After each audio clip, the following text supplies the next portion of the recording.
Hi, everybody. It's Lori and Lawrence and Kristen and Jonathan back again for another episode. I believe this is episode 13 of This Week in Flat Earth. And we're just going to do a free-for-all today solely for the purpose of going back to the original format that we've had for several months now on the show. We talk about what's going on in the Flat Earth community, what's going on in the Flat Earth movement.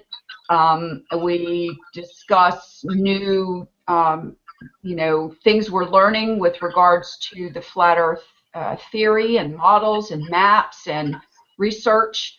We talk about things people are doing. Sometimes it's not always good. Some people would like to think that it's gossiping, but it's absolutely not. If we talk about something someone's doing, it's purely for the purpose of trying to, put information out to the general community. Not everyone is on Facebook, and not everyone is in the groups and knows what's happening, in the drama scene. So. We could really actually care less about the drama, but that doesn't stop it from happening. So we feel compelled to talk about it, who's doing what and stuff like that. But that's not the focus of the show. The focus of the show is to talk about what's going on in Flat Earth this week. And one of the things that I wanted to talk about first before the Morgile, Jonathan is just getting off of another hangout with Globebusters with Matthew Powerland, and I watched a little bit of it, and it was quite contentious, and I'm sure we're going to hear John's viewpoint about how that turned out, and then we'll all discuss also some other things with regards to videos and video responses that are going on about recent developments with Math Powerland. So if you didn't watch the Globebusters, you're welcome to watch it after this show is over. We have had Math Powerland on the show before, but one of the things that is important that most people in America and the Western countries, UK, Australia, don't think about, because we're so programmed to sort of be patriotic to our own countries and what's going on in our own world, that we neglect often to think about what's going on around the world, across the world, and so one of the things that people need to start kind of looking at is that there's hangouts happening everywhere. People are getting together and talking about Flat Earth in other countries and other languages. Like, for example, I watched a little bit of a hangout that was going on in Brazil the other day, and I don't speak any Spanish or Portuguese or any of those, South American dialects or languages, and so I had no idea what they were talking about. I speak four languages. I speak English, British, Australian, and New Zealand. Okay, good job. Okay, so we're on with the show, and I'm not going to, as typical, open up with the topic, because we're just going to we're do a pass around and talk about things of interest among the four of us this week. So anybody can start. Don't care. Yeah, come on, John. Tell us what happened on the Globebusters. I didn't even know it was on. Oh, Lord. Well, I just got done talking for 3 hours straight, and got me a cup of coffee. Let me take a sip, and can someone else kick it off so I can sort of get my voice back and get a little bit of coffee in me? And by the way, thanks everybody for having me. It's always a real pleasure to join you guys. I love talking Flat Earth. I could do it for 28 hours a day, but we'll start with 6 on Sunday. So let me just get a couple sips of coffee, and if someone else wants to sort of kick it off, I'll definitely loop back to the topic at hand. Okay. So Lawrence, what do you got? You want to do something heavy, or you want to talk about something light, or how do you want to get this started? Well, I just wanted to get people in a good mood to start with and play that clip. What clip was that? That's what would give Morgal a chance to get his stuff together, and then when the clip, I messaged you today. It's only 5 minutes. It's 5 minutes. Let me see if I can Okay. find it. I I was wasn't just going ready. to play it I wasn't ready for that. before we got into it. Hang on. Could you tell me what clip it is, please? I can't now because I haven't got that in front of me. I'll find it though. I just sent it to you through the chat. If it's that you're talking about the clip that we were going over. No, we're not playing that clip. People can go on the channel and watch that clip. It wasn't that, John. It was something totally unrelated. Maybe I won't do that now. I won't, unless people do listen to it. Never mind. Well, let me drink my coffee. Oh, and by the way, I'm going to share up this link on Facebook real quick. So I'm listening. I'm here. I'm just going to put myself on mute and sort of recuperate here just for a minute. Okay. All right. Okay. All right. Actually, since we're used to this, let me just get this started, okay? And then we'll go from there, and then we'll lighten up everything a little bit. So, well, you have to hit screen share if you're going to share a video. Yeah, just a minute. It's coming up. Right, I've got that on hold. I won't be a second. Right, and don't curse me for this, but let's get it on. Where's that page gone? Curse you. Google Hangouts page. Right, here we go. Is it on the left? Oh, it's on the left. It's the green button. There we go. Screen share. Yeah. Okay. Full screen share. You know, in radio and TV, dead air is like deadly. Okay. So. All right. This is just a bit of a break because it's serious business, and this is what has it come up? Yes. Okay, just relax and you can go and get a cup of coffee, Laurie. Kristen, get a coffee. John, you're having a coffee. Yeah, I'm here and I've got Java, so yeah, I'm definitely all with it. I'm just trying to share a couple things on Facebook so we can get everybody in. We're just having a little break because you're recovering from the last. So we just lighten the mood a little bit before we start.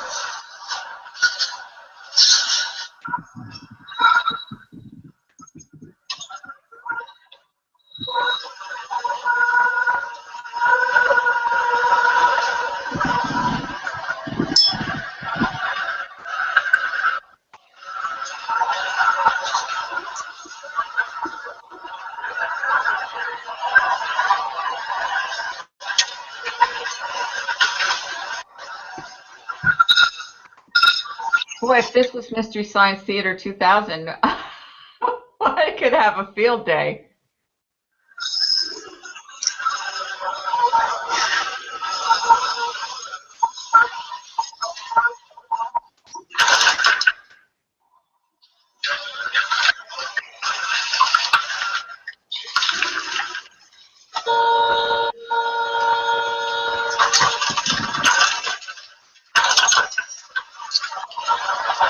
Be missing the point. I feel like I'm watching paint dry. Just bear with it. If you haven't seen it, then you'll enjoy it.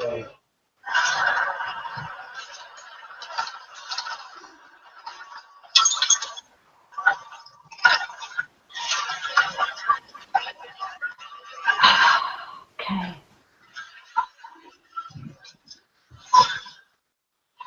Do it in high speed or anything.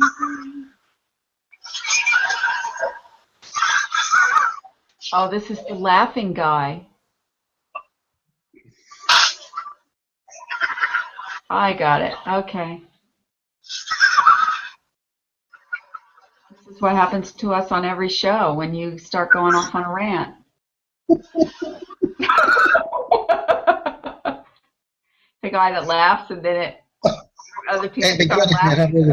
If we can get all the viewers to laugh at the same time.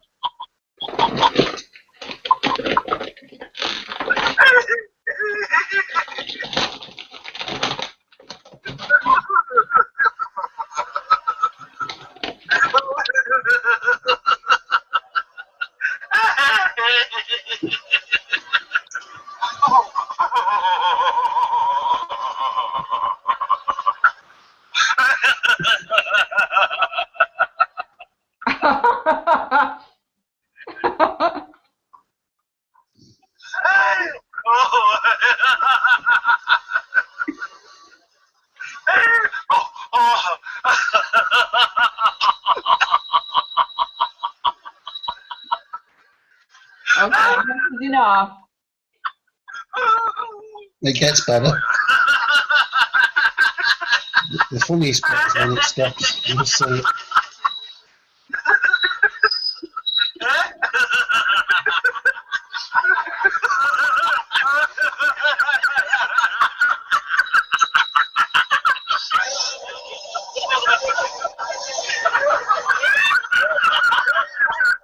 Okay. You've got to watch this next bit. The next bit's the funniest Oh my! If they were in New York, they would have had their ass whooped. Yeah, they would have been tackled to the ground and beat the shit out of. bit. Just watch this next bit, and then you can turn it off.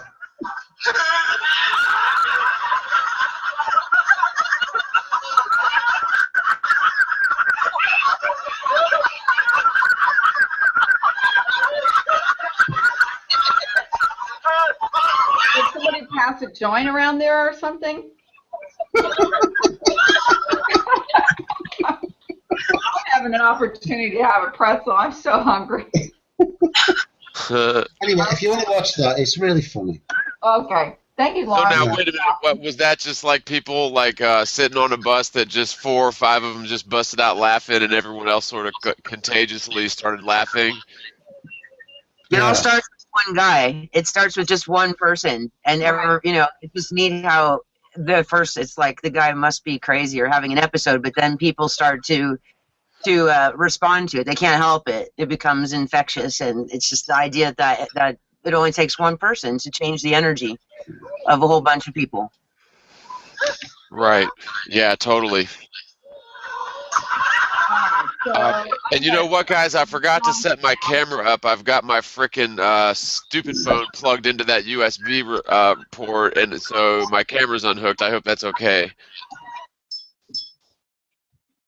yeah, it's all right. For sure, Okay. I feel less alone, Okay, Jonathan. so, Thank you. right now I'm about ready to pull the plug and go to sleep. So I would like to. All right, enough with the infectious laughter. You guys are. What kind of killing what kind of brownies? What kind of brownies are those you're eating again, Lori? me. Yeah, exactly. Okay, now I'm trying to figure out how to get this off of just being on Jonathan or whatever. Present to everyone. Present. I don't know what the hell is going on now. Do not operate machinery after eating Lori's brownies. Right. Now I'll have to deal with that for all of next week. Lori's a brownie pod. I'm kidding. I'm kidding. Lori needs a brownie. Yeah, Lori definitely needs a brownie. Okay, so now I got to figure out. I really am blown away here for why we're not presenting everyone the way they're supposed to be presented as they speak, but Is Lawrence still sharing his screen? no. I clicked on something and then it kept it only. You need to make yourself the presenter, I think. Yeah. Okay. That's better.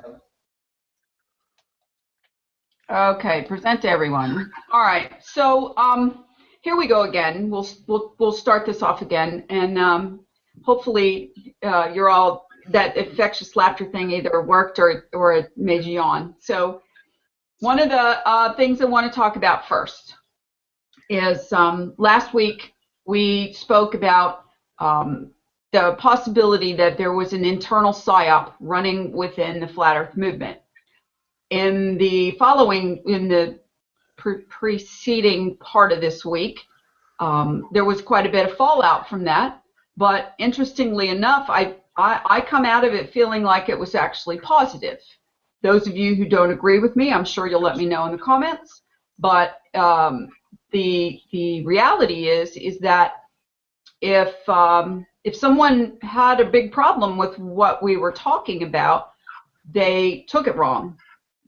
And so I would like to sort of reiterate exactly what the purpose was to bring about some of the actions of some of the people who are at what is considered the top tier, top levels, most well-known cult of personality people in the Flat Earth movement. And the reason why we did that was because some of us insist that there are no leaders, and lots of us pretend to act like it doesn't matter that someone acts like a leader, or if a few people want to follow somebody. But having just woken up from being used to being in a follower culture, meaning a favorite sports person, a favorite movie star, a favorite actor, a favorite sports figure. Did I say that? Probably. So what the Kardashians are doing, who's dancing with the stars, that is something that we've been propagandized, indoctrinated, educated, mind programmed to do. And that is part of what we're trying to break away from, is everybody being independent, everyone thinking for themselves. The flat earth is the flat earth. It doesn't need anyone to show you that it is. It doesn't need anyone to tell you what it is. It doesn't need anyone to tell you what the theory of it is, or what the model or the map or anything else. Those are all things that need to stay under research until we have the opportunity to become those in control of the whole big picture of the world, to decide, what are the things that we're going to study, what are the things that we're going to learn about, or we have the opportunity to overthrow those who are controlling all of this information, because once you go flat, you don't go back. And if you do, in the words of Tiger Dan, when I do, then I've been tortured. Okay? So if we talk about somebody that's a well-known flat earther, we will continue from time to time to talk about their actions, the things they say, the things they do, the things they promote, the things that they promote as if it's proven or if it's fact, and it is well known by the rest of us that it isn't. We've seen this week B.O.B. come to the forefront. We've seen the backlash, the blowback that happened to him with regards to Neil deGrasse Butthead, and the mainstream media trying to poke fun of him, tear him down. But we also saw that the model that was presented as what the flat earth community believes in was the model that this panel, this group, has had under investigation from the beginning of the show, the beginning when we started it. We are going to continue to investigate. Having said that, Lawrence, I know that you've sort of made a presentation of your basic pathways to some of the research that you've been working on, and I would like for you to give us the Cliff Notes version about why you got started on that with regards to the model and the map, and sort of the path you've taken. And I don't need you to just do a big long dissertation. Nobody does, and we'll all jump in as we want to, and we'll see where it goes. How's that? Well, it all started off with a guy with a YouTuber called Free Energy. It's hard to say that word. And it was about a year and a bit ago, before it really kicked off, and he put this video out about aviation, which highlighted the alleged anomalies in the southern hemisphere. And I thought, fucking hell, that's great. That's brilliant. And then other people started to latch onto it as well. And then I contacted Mark Sargent with some info on it, and clues went out. But Free Energy removed the video. It was always nagging me, why he removed it, because I couldn't see any reason why he would. So I contacted him, and all he would say at the time was, I made a mistake. So I thought, he's either an agent or he's or he isn't. Anyway, the next thing I know, he brings out the square flat Earth, and when I saw my first impressions on the square flat Earth were, we got a right one here. well, I was going to watch it anyway to see what it said, and it was mind blowing. And he's got a whole series of videos on the square flat Earth model, where how the sun and the moon and the stars work, how light works. But he doesn't get that many views. You might get 5 or 10,000 on some of them. And for me, free and energy is the Nikola Tesla of how the Earth works, because the information he has, it's far beyond what anybody else has ever done on the model. Nearly everybody else, apart from him, was going with Rowbotham's model. But most of the people who are using Rowbotham, they haven't checked it out. And I've read his book, because you can read it online. If you just go on Google and just type in Rowbotham's name, Rowbotham Flat Earth, you'll get a PDF, and you can read it. Actually, I've got it in audiobook format on my channel too, so if you don't like to read, you can listen to me read it, just saying. Yeah, but everybody else continued to push this circling Earth, and I started doing checks on looking at the sun and Antarctica, and it's obvious if you're on the outside circle of the sun, you can't even get 4 hours of daylight, for the amount of time that it's there, but you're getting 24. So Antarctica was wrong, but the mainstream. Right, but if I could say something. And this is actually, I was hoping to have had this video up by now, but I had to stop what I was doing and do another video, and I actually rendered this one overnight, and frickin' Vegas Pro crashed by the time I woke up, so I have to re-render it. I hadn't even started, but it's over 2 hours long. The crux of the video has to do with the light from the sun propagating or traveling more readily across these meridian lines. And we assume that these meridian lines are, the imaginary lines running north to south, we assume that they're straight lines because we assume that the sunlight travels in straight lines.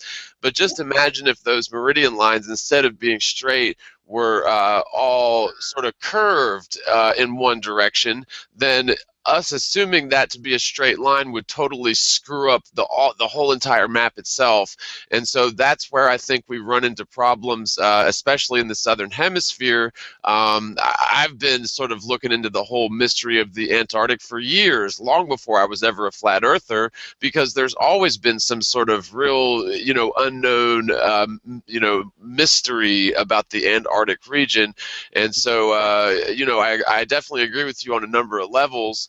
Especially with Nikola Tesla's, basically he purported, and I believe correctly so, that the Earth was a giant capacitor plate. So, yeah, there you go.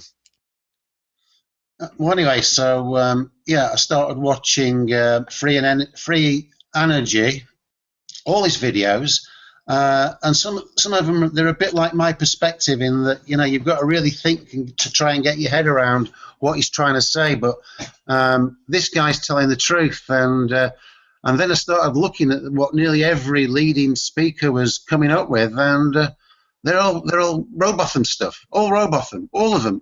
Eric Dubay, he's just copied and pasted Rowbotham's work into a book and called it his. And that was it. And then I thought, how can I get the message out? And that was it. That was what led to me contacting you, Laurie, with a view to start the show off. And one thing is too, Rowbotham put a lot of great proofs into Zetetic. It is a really great sort of fundamental introduction into the flat Earth model. But at the same time, we can build on that, especially with modern technologies. That's something that I try to do, is to still, apply the Zetetic process, but using modern technologies, which, weren't around back then. I feel quite differently about that, Jonathan, and I would like to jump in here at this point, and I'm going to leave Lawrence presenting because he's still got a little ways to go, but I'm sorry. I'm pretty seriously. I was just going to move on to the maps and stuff. Okay, I'm pretty seriously now, and this is why we're doing this presentation, and I hope it's not boring for anybody watching, because this is places where you may not have gone yet. This is research that you may not have looked at yet. And if it is not presented, then we're going to stay stuck running around in circles in the same place. So Okay, can I continue telling you what's come up before I actually came and started the show? I need another screen share now, so let me just get that so I can show this. Sorry, Lawrence, and I didn't mean to interrupt you, man. I was just commenting because if I don't blurt it out when I'm thinking it, I'll forget. That's all right, mate. That's all right. And then I started to get a bit suspicious about the maps, obviously. And this one that came out, this Gleason map, or so-called map, see if I can just pan the page down so you can see the top. There we go. Yeah. Now this standard map of the world is not a map for navigation. It's a map that is used purely for calculating the time. And if you look in the middle, you can see one of the dials that goes round, and then there's another dial, and you just mark it up with Greenwich Mean Time. And every 15 degrees on here corresponds to an hour. So that when you've gone 180 degrees, you reach the international date line, and then you actually go back a day. That's how it works, and I've got that sorted in my head. So I'm thinking about this maps, but it's been, it's made a sudden reappearance, shortly before Flat Earth really kicked off. So I'm thinking, oh, well, this has been planted into the Flat Earth community. But if you look at the map itself, just bear with me again a second. Where's my cursor gone? There we go. If you look at the map itself, yeah, it's got a patent number. Where's it gone? Patent allowed, Let me find the patent number. Yeah, and if you don't mind, I'll just make a comment real quick. I think it's very important to look at where it says, if we'll back up at the top, it says longitude and calculator of time. So basically, that's all really longitude lines is just a way of us to keep track of time, because apparently the light waves from the sun travel up and down those meridian lines much, much further than they do east to west. And that's, that's why you have, time zones, because the sunlight only sort of spreads out or propagates east to west slightly, except under certain conditions in the south summer solstice, I believe. But most of the time, that sunlight is going all the way up to the frickin' North Pole, which is just, several thousand miles, which is amazing. All right. Well, anyway, so I put a post about this on the Facebook page saying I think this has been planted into the community, and we got into a bit of a discussion. Have I still got the screen share? Okay. Have I still got the screen share? Yes, yes, you're on full time now, Lawrence. Anyway, somebody on Facebook, it wasn't me, I'm not going to take credit for myself, because I had a look at that, but I couldn't find it. I was looking in the wrong place. This is the patent for that map, Alexander Gleason of Buffalo, New York. And it's a time chart. That's where it's registered of. The main purpose of it is as a time chart. You couldn't possibly use it for navigation. Nobody uses it for navigation. And the actual map itself doesn't look anything like the one that we've got now. So I'm thinking the one that we've got now may have been made recently and is just a complete forgery, because they've added lots of things on it with the same theory as the likes of Eric Dubé and Mark Sargent. So there was also a picture of what it actually looked like, the Gleason map, yeah, and it's registered U.S. patents covering timekeeping mechanisms. That's where it's registered as, and that's what it looked like, yeah. All these bits. Let me interject something in here along with what Jonathan said and what you're saying right now. The lines of latitude have been mapped and agreed upon for a very, very long time, because that was the original purpose of trying to map the Earth when the early sailors and expeditions went out. But when Magellan and his crew passed over the international date line, which wasn't even thought of then, they were at the point in time when they were in their expedition and they were around where the international date line is. They went from one island to the next island, and apparently they were doing timekeeping at that time. They did have days and dates that they were keeping, and of course the ship was keeping a log of their activities. And when they hit the next island, they found that they were at the next day. So they made a note of that was a big curiosity, that they really hadn't passed 24 hours, but they were at the next day. So when they went back, they were telling the story about what happened there, and there was at that time a commission created to map the world with longitude lines for the purpose of timekeeping. That's the reason longitudes were created in the first place. That's just a little bit of history I read about. Totally. That is totally correct, and a lot of people don't realize that. I've actually brought that up in discussions a few months ago and had people tell me that I didn't know what I was talking about. But yeah, time is constructed, at least modern timekeeping is constructed around solar references. Now, ancient timekeeping used to be kept around lunar cycles, and even before that, such as the ancient Maya civilization, they had an even more complex cycle. But yeah, time is just a construct of man, and it's funny because one of the points I brought out in this recent video that I'm still trying to render is that Einstein somehow magically merged physical space with this construct of mankind known as time, which is just total theoretical skullduggery. And go ahead and continue, Lawrence. Yeah, well, I'm going to need to do another little screen share now, but I'm going to stop and start this, and we can talk about each point as we get to it. So let me just bring this. Let's just get the screen share up again.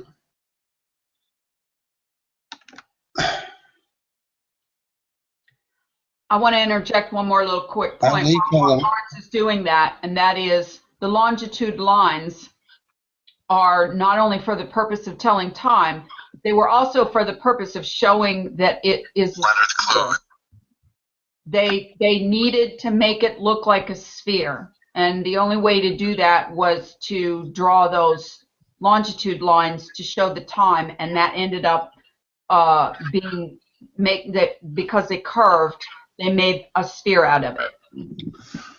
All right. Well, yeah. Okay. So I decided to take another look. I'm getting really suspicious now, so I thought I'll watch Mark Sargent's map makers again and see what I can find that's wrong with it, and see whether what he says tallies up with what information that's available. So it's a short clip anyway, but I'll play it a little bit and then I'll stop it at the crucial points and bring in some points of evidence which might indicate that Mr. Sargent wasn't being entirely truthful. Flat Earth Clues, Part 3, The Map Makers. This is part of a series of clues that can help you get your head around. So you notice he starts off immediately. Before he says anything about maps, he's got a picture of the AE map.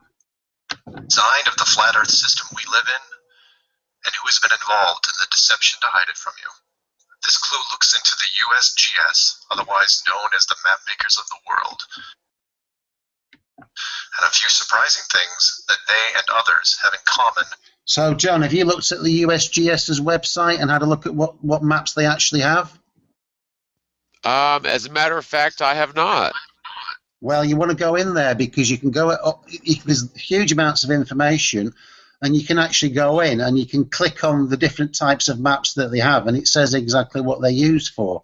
And you'll find that the AE map, as there, is not used for navigation at all. Oh, absolutely. And one site that I go to a lot, I believe, is earth.com, where you can get real-time weather and oceanographic flow and particulate flow data, and you can look at it in about 8 different matrices. So, and one of them, of course, is the AE map. And one thing that I've sort of been playing around with, and I don't know if you guys are getting the same feedback that I'm getting, but one thing that I've been playing around with is using, instead of the North Pole or the South Pole as the center of the equidistant map, and this is just throwing something out there, but putting Giza, where the pyramids of Giza are, at the center of the map, and just for one reason alone. In part of my globe Earth days, I remember reading that Giza happened to be the geological center of the sphere Earth. Now, what that means is, like, there's no center of a sphere, obviously, but if that sphere has different types of geology, then you can sort of make out the center of gravity, for lack of a better word, of that of all the land masses. The pyramids at Giza are dead center, so it's the geographic center of all these land masses. And I was just wondering if perhaps those pyramids were intended to, intended to mark the center point for an AE map, and that changes everything. And I'm not saying that's the truth, but to me, for some reason, it seems like we might not necessarily want to use the North Pole as the center, or maybe it's something more exotic, like I've mentioned before. For example, the 90-degree latitude being a ring instead of a point, and even those longitudinal lines possibly being giant curved lines instead of perfectly straight lines as we always show them to be. Okay, let's go. Let's go on with this. Play the clues a bit more. All right. Earth idea. All the reference links are provided in the description below, and I encourage you to check them out. For those of you outside the United States, USGS stands for United States Geological Survey, a scientific branch of the U.S. government. Formed in 1879, and with the help of the ever-expanding American Empire, they quickly became the premier map makers of the known world. Currently, they have around 9,000 employees and an annual budget of over $1 billion a year. They also have extensive science departments covering biology, geography, geology, hydrology, and many programs tied to them. Their motto since the 1990s has been science for a changing world, and I'm going to show you how true that really is. What does this large, really boring government group have to do with the flat Earth? To understand that, you have to look into their origins, which is in geography. To do this, you'll need to open another page that specializes in maps. The maps you see in this video are from Wikipedia, but there are others you can reference as well. The wiki list of map projections isn't much to look at as a whole, although there are a number of interesting takes in the world view.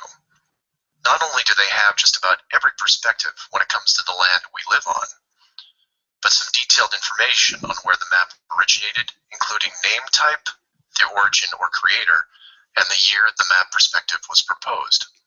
Now, some of these will be very familiar, especially the ones that you would see on your classroom wall. There are a number of variations here, but the one that has been debated on recently would be this one, the Gauls-Peters, which accurately shows the size difference between the continents, the most obvious clue being that the white continent of Greenland is actually tiny compared to Africa. But I digress. If you keep going down through all the different shapes, you'll get into circular maps, but only one of these is a top-down perspective that shows the continents in the center surrounded by an unbroken ring of ice. In Wiki, it's called the azimuthal equidistant, and just to make it easier, I'm going to abbreviate and call it AE for short. Why is this map so interesting? Well, if you're looking at the Wiki page, you'll spot a few reasons. The first is that in the notes section of the map, and I quote, used by the USGS in the National Atlas of the United States. It also mentions that it is used. It doesn't say what it's used for, though, does it? Okay. Right, and he also fails to mention that everything that as you get away from the center gets skewed and curved around those curved lines. So yeah, he's totally just cherry picking stuff and passing it off as researched facts. So definitely sloppy journalism, if not. All right, well, let's just move it on, John, to the crucial point on this. Of all the maps on this screen, it is the only one that references a group of any kind. And if you keep this page open and navigate over to the Flat Earth section of Wiki, you'll notice towards the bottom of the page a similar map. I've referenced it here, and you can tell quite easily it's identical, but not referenced or linked as the AE model. To make things even more strange, we go back to the USGS model and you see that it was first proposed 1,000 years ago. And you may think, well, that's a bad link. So you compare it with the person who proposed it, and you get this guy, Al-Biruni. John, have you, Laurie, Kristen, have you seen the map from Al-Biruni? Yes. Have you seen it, John? You know, I've seen so many maps, I can't remember. You want me to Google it, or do you have it queued No, up? I'm going to show you. So Mark Sargent presenting this map by Al-Biruni as the flat Earth map.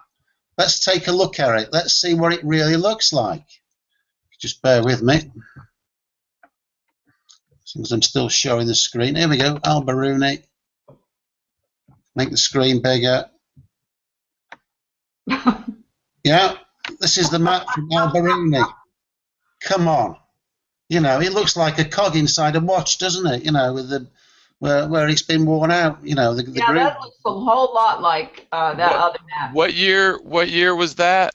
Supposedly to be 1,000 years ago. So it was long before America had been discovered by the the European society.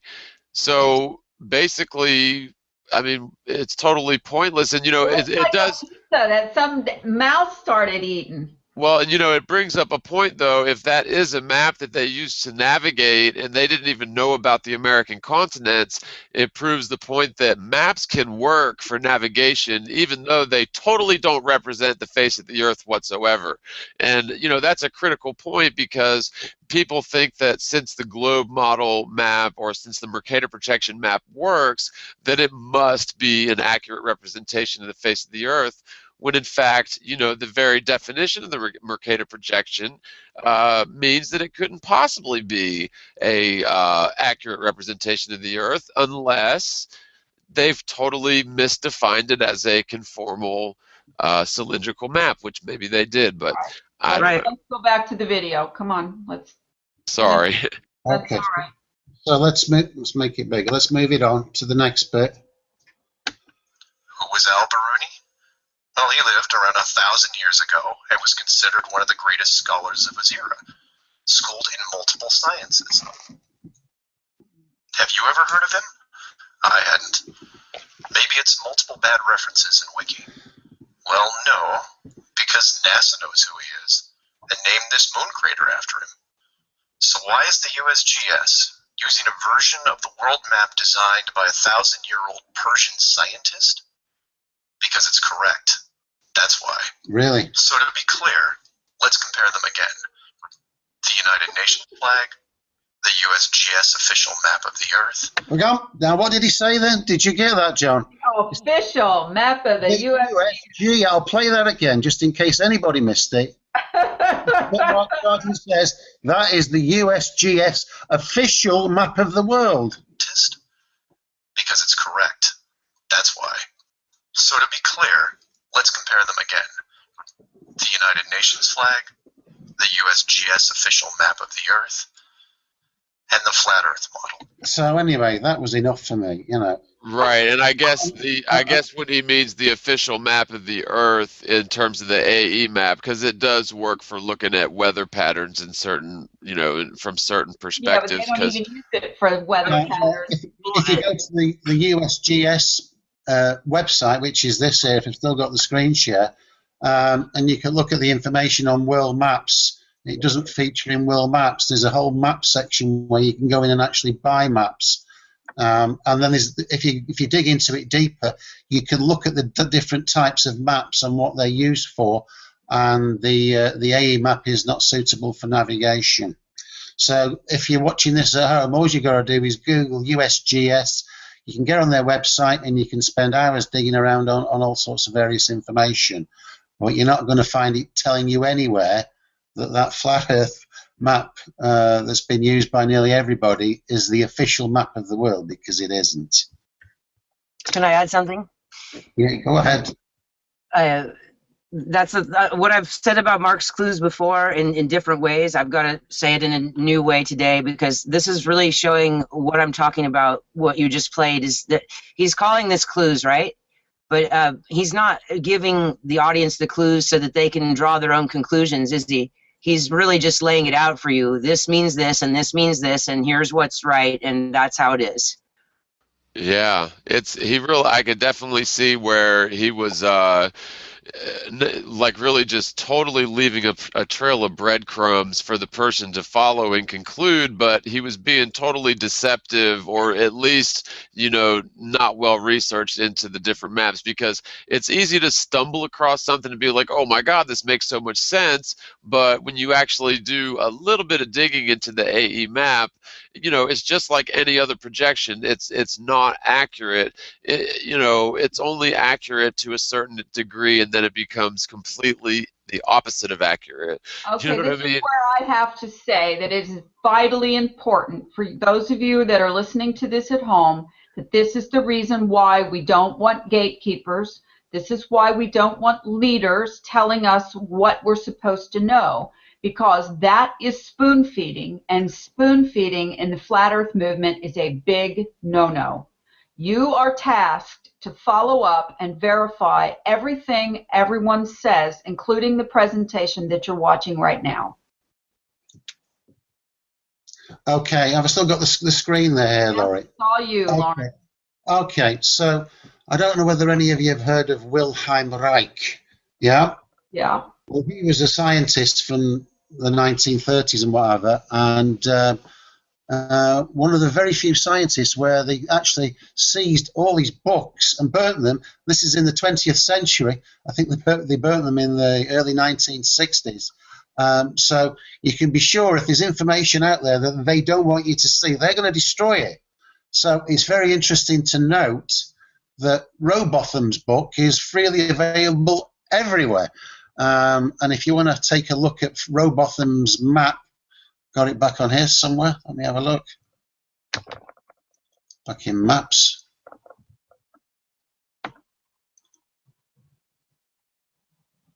There we go. Where's it gone? There we are. There's Rowbotham's map. Yeah, that's the map from his book.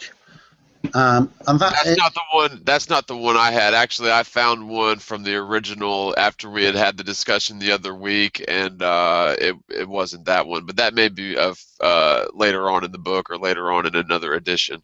Anyway, so Rowbotham's pushing this, South Ice. You've got Eric Dubay, who's come in, and everything that he does is based on Rowbotham. And if you look at that Gleason map, which you can download and look at it in detail if you want to, you can get a very detailed copy.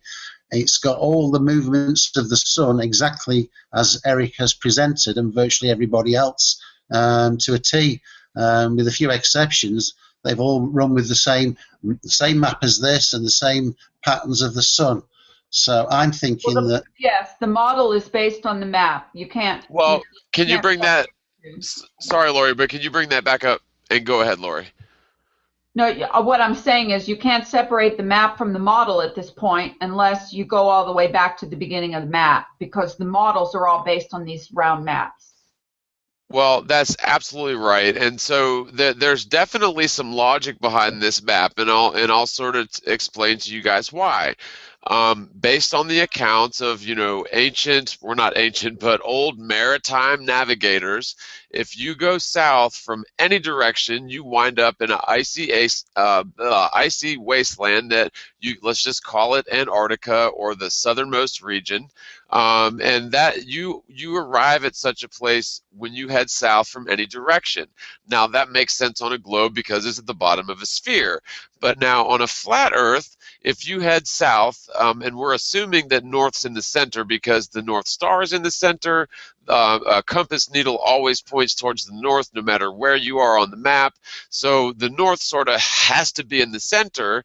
And if you go away from the north in any direction and always end up at ice, then it really makes perfect sense, especially when you consider the fact that, as far as I know, degrees of longitude have only been calculated in the southern hemisphere and have only been measured in the northern hemisphere. And so that's a big problem, especially when these calculations are made by solar observations, because we already know, like, one thing I totally disagree with on this map is you see how the sun is creating a perfect ring around it. I think that is 100% wrong. I think that the light from the sun is doing all sorts of odd stretching around, especially north to south, sort of following along with like an electromagnetic grid, if you will, and changing its angle of attack on that electromagnetic bubble throughout the year. And so, I think that's... Which is why we very seriously need to start questioning the massive amount of attention given in the flat Earth movement to Robotham. Well, John, you say that the north has to be in the middle. Well, maybe it has to be in the round map, but on a square map, it could be at the top, couldn't it? Well, I'm not following you there, but we're talking about the North Pole Star Polaris is always above the northern axis, as it were. And How do you know this? How do you know it's right in the middle? Well, I've seen tons of time-lapse footage of it, and it's always directly above the axis point. If we're spinning, it's above the axis, and if we're stationary, it's the one that's closest to dead center. It only moves like a fraction of it. Why couldn't it be in the dead center of a square map then? I don't get you. Why couldn't it be? Well, the map could be square, absolutely. That's not what I'm saying. But if the sun is moving in circles, which it appears to be doing, then the path that it would carve out would necessarily be circular or maybe oblong in shape. All right. So for the purpose of the rest of this presentation, okay, let's keep our dialogue to a minimum and let Lawrence make his case. Sure, and I hope you don't mind. I'm just sort of bringing up points, okay. and I'm also playing devil's advocate. And I understand, but it's breaking the flow a little too much for me. All right. Oh, well, I'm so sorry. I'm going to run to the bathroom, and I shall keep myself quiet. No, okay. It doesn't have to be either or. So we've got this ice wall. I've got a model in another room in the house where I had a model made of this actual flat Earth with a big ice wall around it. So obviously I'd bought into it, but I didn't realise that that it's something that's been planted, as far as I'm concerned anyway, planted into the community. And you've got this ice wall, and everybody talks about this ice wall. Nobody's seen it, no verification of it whatsoever. And it all stems from Robotham. Well, prior to Robotham, who was talking about an ice wall around the Earth? Nobody. I haven't seen anything prior to that. Well, it escalated into a 2-mile high ice wall. Yeah. So, and then I started looking at things like cruises. So if you look at a world cruise, there we go, got a little map here. Now this is a world cruise with a British ferry company. I think it's called P&O Ferries. And it starts off here in Southampton, and it comes up all around the Mediterranean, down by the Middle East, around this neck of the woods, around India, and over to place, where's that over there? Outskirts of these Indonesian islands and places like that, down towards Australia, past New Zealand, and then it heads up this way to the west coast of America. So that cruise is going from west. Move your cursor on the side and bring the bottom of the map up more, please. All right. So it's going from the west, and it's re-emerging in the east. So anybody who could afford to get a cruise, you would just get on. And you're probably best going to Sydney, picking it up there, and taking the last few legs over to the west coast of America. And if you've got a compass, and you could take with you 2 compasses, an AE map and the map that I think is probably the best one, and see which one fits best from the point of navigation. Just go up on the deck, several times a day, and take some compass readings, and then you would know. So that's the cruises. What was next? Yeah. Now, I also started looking at Google Maps, just to see, you know, when you start to zoom out on Google Maps, the image comes up and it says it's from somebody different. So you might have the one at ground level as done by one company, and then you can do one at another height and it's another company, and ultimately it goes to NASA.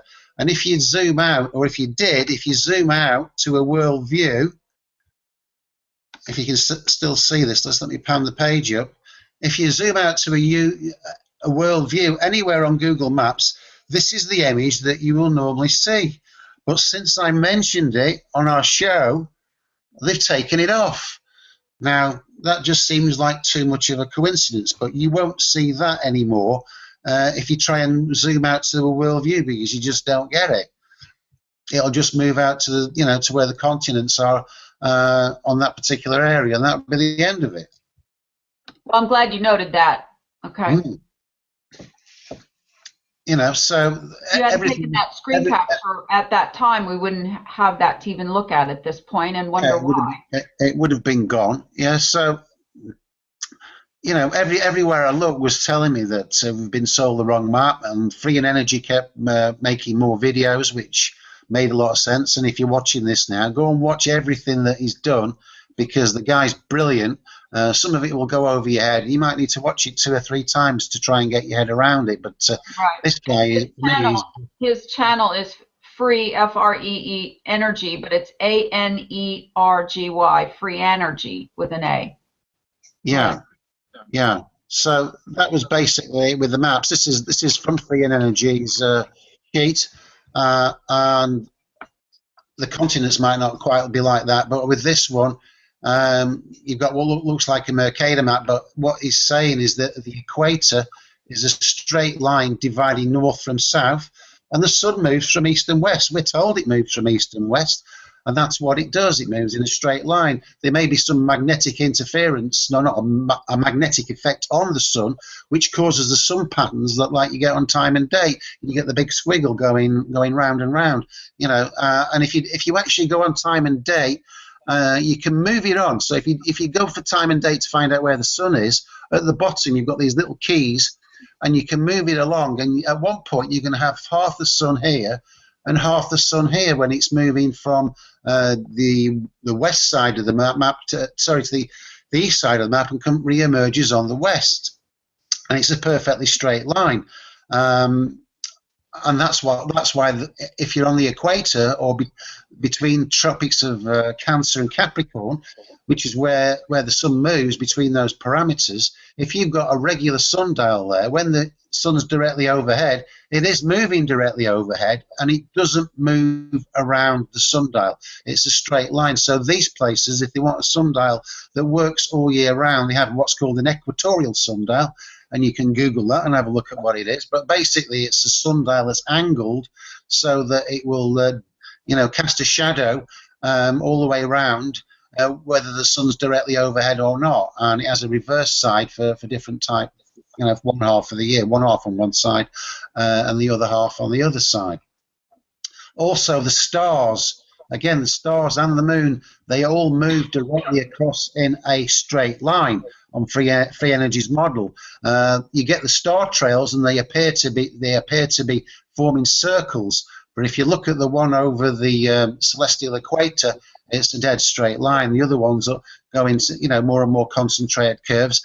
And he says that's the bending of light, and it sounds quite reasonable to me. So what else have we got on there? That's Eric Dubai. This is what he's projecting. So if you let me just make this a little bit bigger. You know, Eric Dubai, Mr. Research. Yeah, this is his circling sun, and I actually just plotted these black lines on the outside, equal length, and they actually come to 1/7 of the area around it. So that distance between there and there on one of the bits that intersect with the circle is 1/7. So over the course of a day, the Antarctic would only get 1/7 of one day of sunshine, which is about 3 hours and 40 minutes or something like that, whereas you're getting 24 hours of sun. So if you can imagine that sun going round, you would never, ever get 24 hours of daylight. So has anybody got any questions before I keep prattling on a bit too long? Am I still there? Yes, and Jonathan had something he wanted to show for a minute. Okay. No. I didn't have anything I wanted to show until you were done. But no questions whatsoever. Okay, Well, just keep you going. chat a bit while I drink some more. Consciousness is working fine, so go ahead.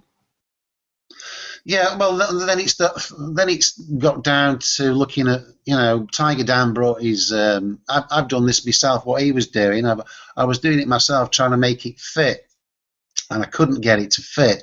Whatever I did, wherever you move, Australia, something else was, not fitting. And you look at the Mercator map, and because it's so horribly skewed, so Greenland does look as big as Africa.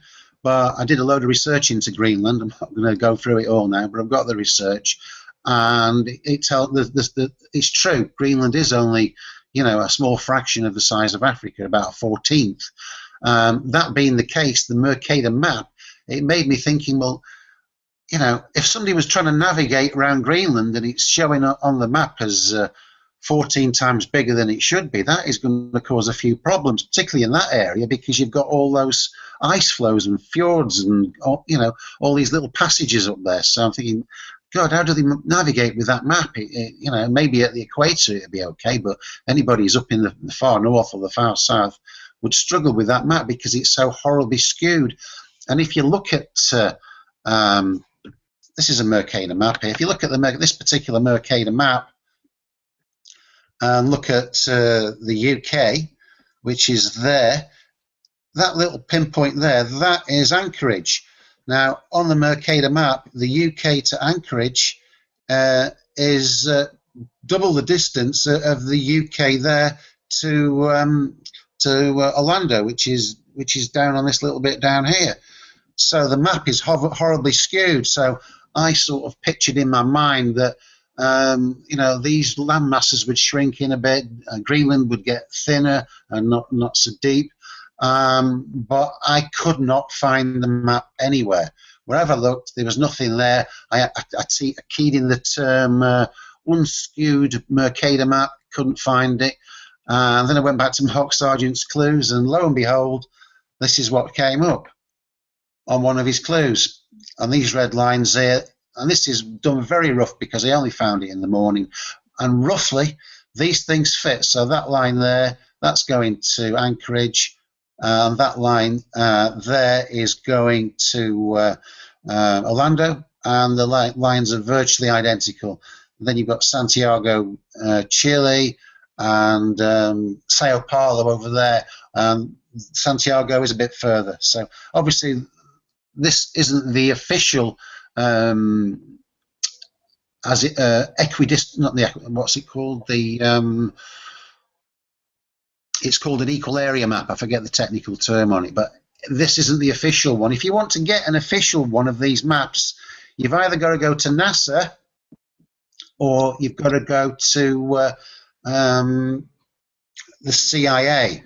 These are the people that hold on to that map. So it might be a very unusual map, but the CIA have it, and as does NASA. And I've tried to buy one. I've spent half a day looking for somebody somewhere who was going to sell. Here we have the side-to-side projection. I was trying to find anywhere where I can actually buy this map because I wanted to get a bigger copy and have a go at doing everything more accurately and covering far more routes. But you cannot get this map. If you contact the CIA or NASA, you might get one, but I don't fancy contacting themselves because they're probably unlikely to send me one. And that's sort of brought us full circle to last week on Sunday when I found it and brought it into the show. The only thing we've come across since then is another, and this is speculation, folks. It's not stating this as a fact, but with a map where you can move seamlessly from one side to the other, as I showed you with the cruise, you can sail to the east and re-emerge in the west, which should be provable with a compass and some charts if you actually take that cruise. So that is the same as a globe. But if you're talking about the poles, It isn't. So they would get away with the globe in that respect because you're expected to be able to sail around it on the water. But the poles are not connected in the same way. Now, when you think about, they won't let you go to the North Pole and they won't let you to go to the South Pole. Laurie said the other day, she says, yeah, it'd give the game away if they went across Antarctica and came out in Greenland. Everybody would know there was something wrong. And I'm thinking, yeah, that is, my best guess at the moment is to why they don't want you to go there and why they're desperate to stop people even considering it, like the explorer, who was just a few miles from Sanctuary, and of course the guys died. And the same happened with Scott. They were like 20 or 30 miles from Sanctuary, and it makes you wonder what's happened to them. Were they taken out or were they in on it? What was going on there? But very few people get to tell the tale, do they? As in that, right. Let me break in here for a minute now, Lawrence, and I would like the rest of the panel to comment on what you've presented so far, so that everybody's, if they got a question or something they want to submit at this point, that they can. Okay. John, Kristen, anybody? I dropped off for a second. I'm just back. Okay. I wanted to say something, but I don't know what you just said now, so I got lost there. I asked Lawrence to pause for a minute and where he was, what all he was talking about, so that everybody else had an opportunity to hear me at this point and put comments in.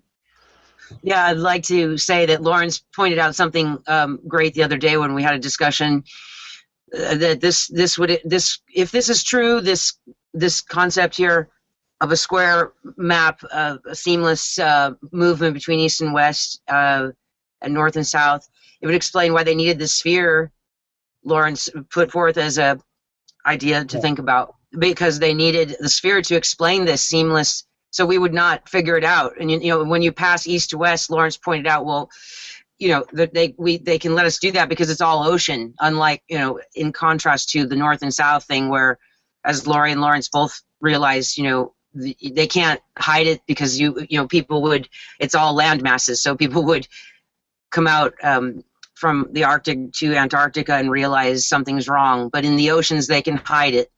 So it's very interesting. This is what I've been saying all these weeks. When I've been able to get an interjection in about this particular topic, I've covered at a few points that this international date line is so key that we can't just write it off. There's nothing arbitrary about it, and now we're finally digging in further to figure out that that's incredibly a huge part of how when that seamless passage happens. This now explains, as Lawrence also realized and pointed out initially, it explains why this jump in time happens to the next day. You see, this is seriously amazing. This is really amazing stuff, and so it's just really worth going on this whole investigation, isn't it? Because we've been left with these questions about the AE map that are just not resolvable at this point, and so we have really no choice if we want the truth but to do this. I'm just glad to be part of the conversation about it. We have a lot of points to cover, and so it's good that we're hearing Lawrence kind of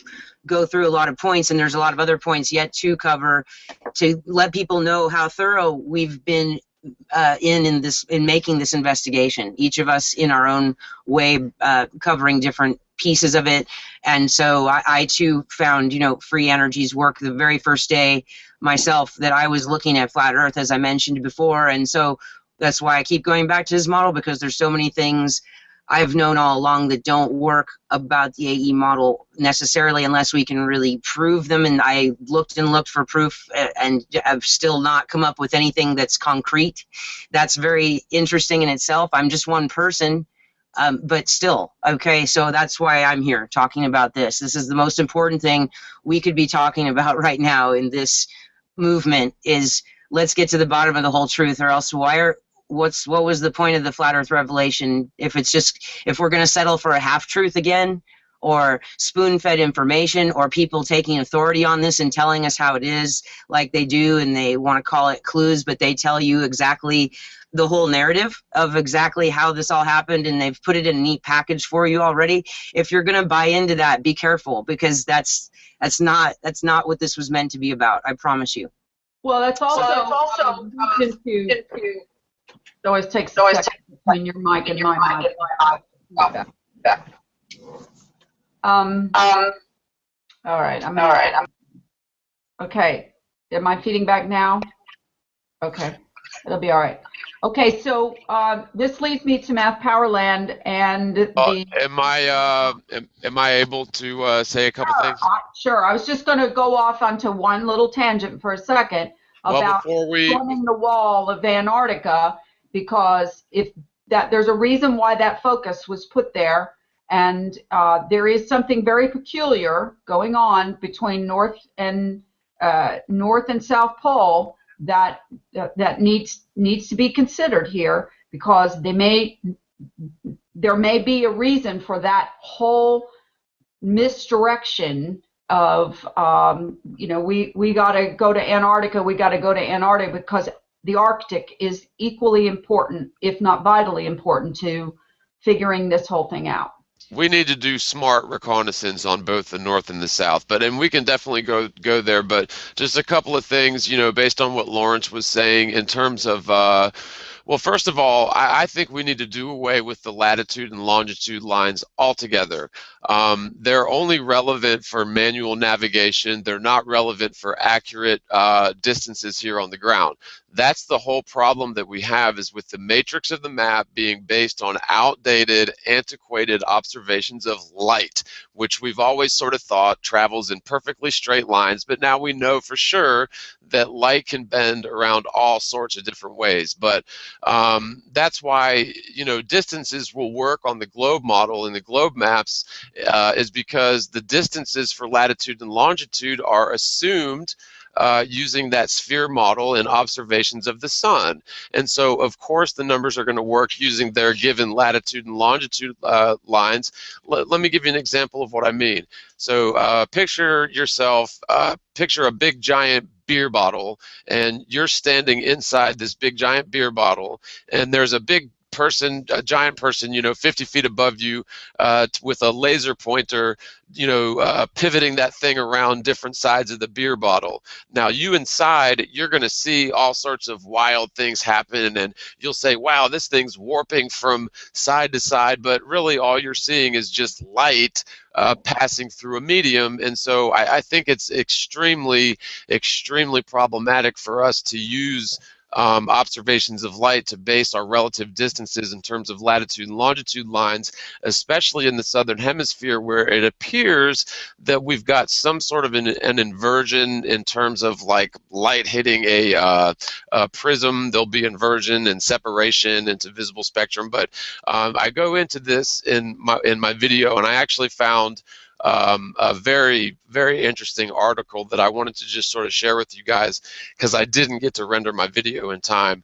But just a final point before I do just read this article, if the dividing line between day and night is the international date line, or if the dividing line between day and night is right between Russia and the western side of Alaska, I don't think that there's any warping going on. I just think that, we tend to think of latitude lines in a circular fashion, and so that's how we render our maps. But let me just roll this. Oh, and by the way, if twin brothers set sail from the same point and circumnavigate the Earth going in opposite directions, when the two meet, one will be a day older than the other, just because of the direction that the sun travels, and their speed going relative to the speed of the sun, either in the same direction as or against the sun. So time is just sort of this human construct. I don't think, when Albert Einstein sort of brilliantly and very deceitfully merged the fabric of something tangible like space with something totally imaginary or abstract like time was a fallacy. But let me just play this quick article, and let me share my screen, because I do like show the article, and it's just me reading in this video. But let me go full screen. So can you see my screen? Yes. Okay, and I'll try to make this as large as possible and as loud as possible. Let's go Hey, to John? Don't make it too loud Yeah. because your mic is cutting in and out a little funny. Yeah, I was gonna say you're kind of going loud and then not as loud, but I don't know if you have the ability to turn yourself down a little bit. I can't turn it down anymore. Okay, let me try from my end. I'm not too sure. Where's my mic? 'Cause I think you're more often on the loud side than the not loud enough side. Is it better if I put my mic up like this? Like, is that a little bit better? I'm not sure until you talk more. Okay, well, just talk. I'm talking. Is it better, or am I more nasal? I've got it up by my nose. Okay now. It's okay? All right, so let me just try to share this. It's just a little clip, and it's just more paying attention to the audio. But I found this really interesting and funny, so let me just roll it. And I found this interesting little factoid. It just helped. Okay, we can't hear it.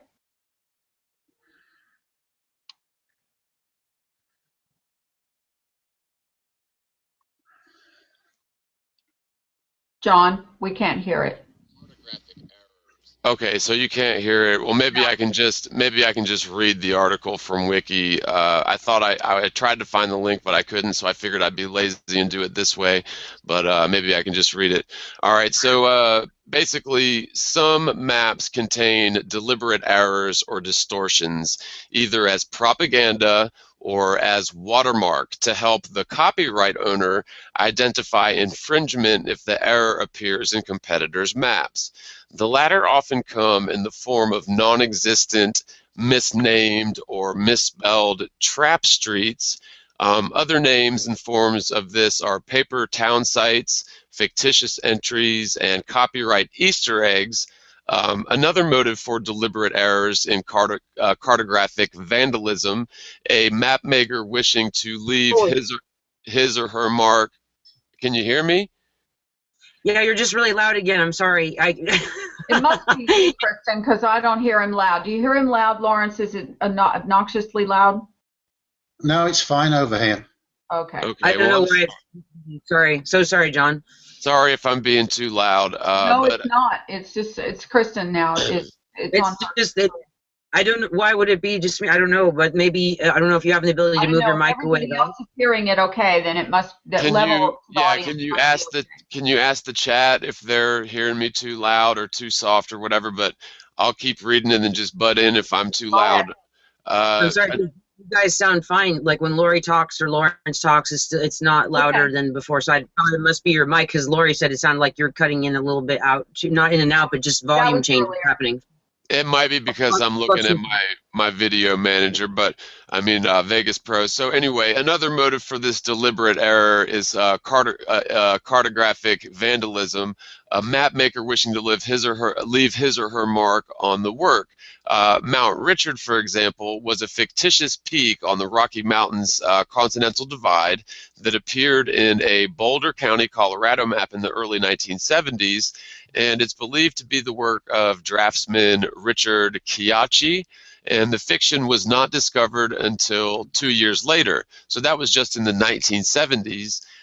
Sandy Island, New Caledonia, is an example of a fictitious location that stubbornly survives, reappearing on new maps copied from older maps while being deleted from the other new editions. So, you know, it's sort of funny because you have this whole history of maps being almost like just totally deceptive, not only in the very way that they're constructed, but even in sort of this vandalism or deliberate misleading of the cartographers. So, you know, this I found was very sort of ironic and shocking. What do you guys think about that? Well, that makes sense, because if I was going to be an artist, which, you know, most cartographers would feel the same way, they would, sorry, I had my camera off. If, as an artist, you know, you sign your work, and So if you're a cartographer, you're kind of going to want to sign your work. But I do see where they would want to do that as a form of a watermark. In other words, adding a little tricky something, to a map that if someone else copied it and then took off from there with it, that cartographer would be able to recognize that that's the little tweaky thing they put in there. So that makes sense. Well, and well, I'm sorry. What I was going to say is, and I'll hand it right to you, Lawrence. But one point that I like to make is that Columbus, the sailor Columbus, before he discovered America, he was navigating the seas around the known world, and his maps obviously worked because he got from point to point to point just fine, using manual navigation. However, the maps that he was using were obviously not accurate depictions of the Earth because they had the entire continents of America missing. And so, this is an argument that globe earthers use, is that, well, the maps work, so they must be an accurate representation of the face of the Earth. But it's just totally disproven, and it's illogical. And I believe that, in fact, I know that we don't have any truly accurate depictions of the map. And even the one that you pointed out with the lines, I believe that the reason that why those lines work is because we're using the given latitude and longitude distances, which it's going to work in that because you're using their given distances, which John, are only ever calculated. John, can I ask you to do me a favor, please, and that get out and come back in? Yeah, I can pop out and come back in. I think it'll clear up this mic issue. Okay, yeah, sure. Okay, thanks. Okay, so there was just one couple of points that I wanted to continue on the maps, and then I'm basically done with it. So I'm going to bring up something else right now. I'm just going to do a share. Full screen. We're going to share on this. Let's have a look. And this was the international date line. Now the international date line is 180 degrees away from Greenwich Mean Time. So if you were in London, which is 0, for every 15 degrees that you move to the west, you gain an hour. So when you've got 180 degrees, that's equivalent to 12 hours. So you're 12 hours ahead. If you were going the other way, if you were going to the west of London, you will be losing an hour. That's why in the USA you're behind us now. So when you get to the international date line, when you're going east, you actually lose a whole day to bring everything back into equilibrium. And if you're going the other way, you gain a day. But the interesting point about this international date line, if you look at it, it avoids any land masses. It's all over the sea. So I'm thinking that where this line is a portal which takes you seamlessly from east back into west, or west back into east.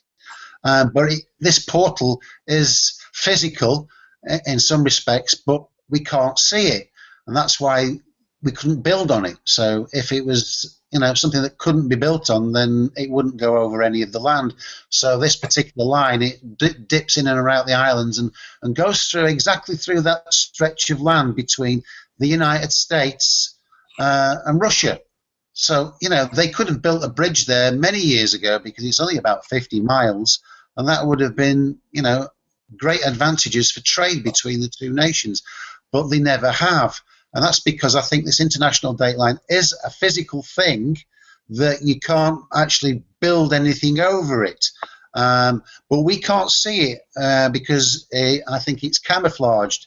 And that's due to, I was talking to Kristen earlier in the week, and she did some research on the camouflage. And if Kristen's still there, I would like her to come in and tell us about the camouflage. And can I get a mic check? Can you guys hear me okay? Am I louder? You're fine. And how does he sound to you now, Kristen? Yeah. It's not as loud. It's better, John. Thank you. Okay. Okay. Sorry about that, guys. So, Kristen, if you can tell us about your research on the rainbow and the camouflage colour. Oh my goodness! I didn't know I was going to get a chance to go onto that specific point today, but okay. Well, off the top of your head. Buckle your seats. Buckle your seatbelts. Pardon me. Yeah. Okay. You can tell I was ready to talk, right? So, yeah, this is we are just speculating. We understand this, but we're trying to reconcile how is this possible? This seamless passage of time. And there's something else I was already going to jump in and say before I was asked to talk about that. So let me try to say this. there's, you know, we understand there's a, I've been looking into this more, and I encourage everybody to do the same, but there's an intrinsic relationship between time and distance, right? And the third variable is speed, right? And this is where Einstein comes in. So the only way you can affect the general rules is to introduce that third variable of speed. And understand I'm explaining this in my own crude manner, if you will. And so Einstein sort of proved that you could, you know, if you put a timepiece in a vehicle that was going much faster than a timepiece that was stationary, there would be a change in time between the two timepieces, right? So not only do we not see this passage happen, if it's really happening, okay, because we're on the road of speculation right now, right? If it's really happening, we not only don't see it, but we obviously don't sense that passing of time. This is something that for us occurs invisibly and instantaneously, right? And so what could allow that passageway to be invisible to us? That becomes They a natural they also say that it's due to gravity, of course, because that's always the answers to unknown things. But not to interrupt, one good way that I heard it put was like, okay, if the speed of light is constant, it can never be beaten. So let's say you've got a laser pointer and you're going down the road in a car 50 miles an hour and you point that thing forward. Well, technically, that, you know, if you go with the laws of motion, then that laser pointer's light is traveling 35 miles an hour faster than the speed of light. However, that would only be from your frame of reference, and from somebody standing outside of the car looking in, then the length of the light beam would actually shrink, according to this theory. But of course, it's all just theory because that doesn't happen in reality, right? So, not to interrupt, but I just thought it was funny that you would mention that. Interesting. Wow. Okay, well, that's something else to wrap my head around, John. Thank you. I'll have to. I always re-listen, and then I can try to process that more, right? And so, yeah, there's so much going, so much, you know, so many different tracks we can take on this and try to really get to the bottom of it, right?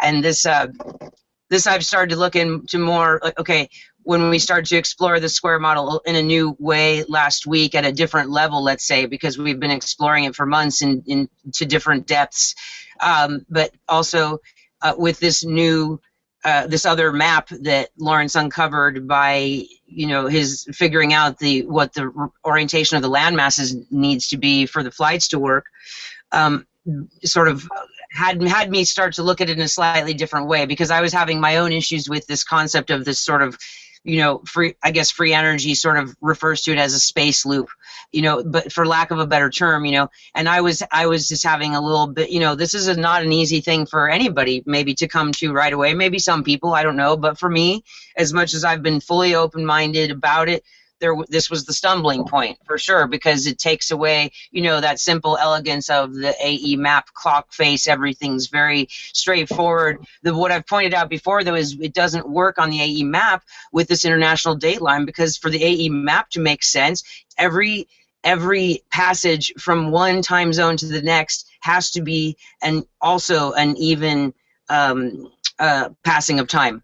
An equidistant passing of time. Each section and each line cross has to be an equidistant section or unit of time, okay? And so, or not equidistant, but, you know, the same length of time, right? Meridianly. Yeah, that's what it does. God, I'm getting feedback.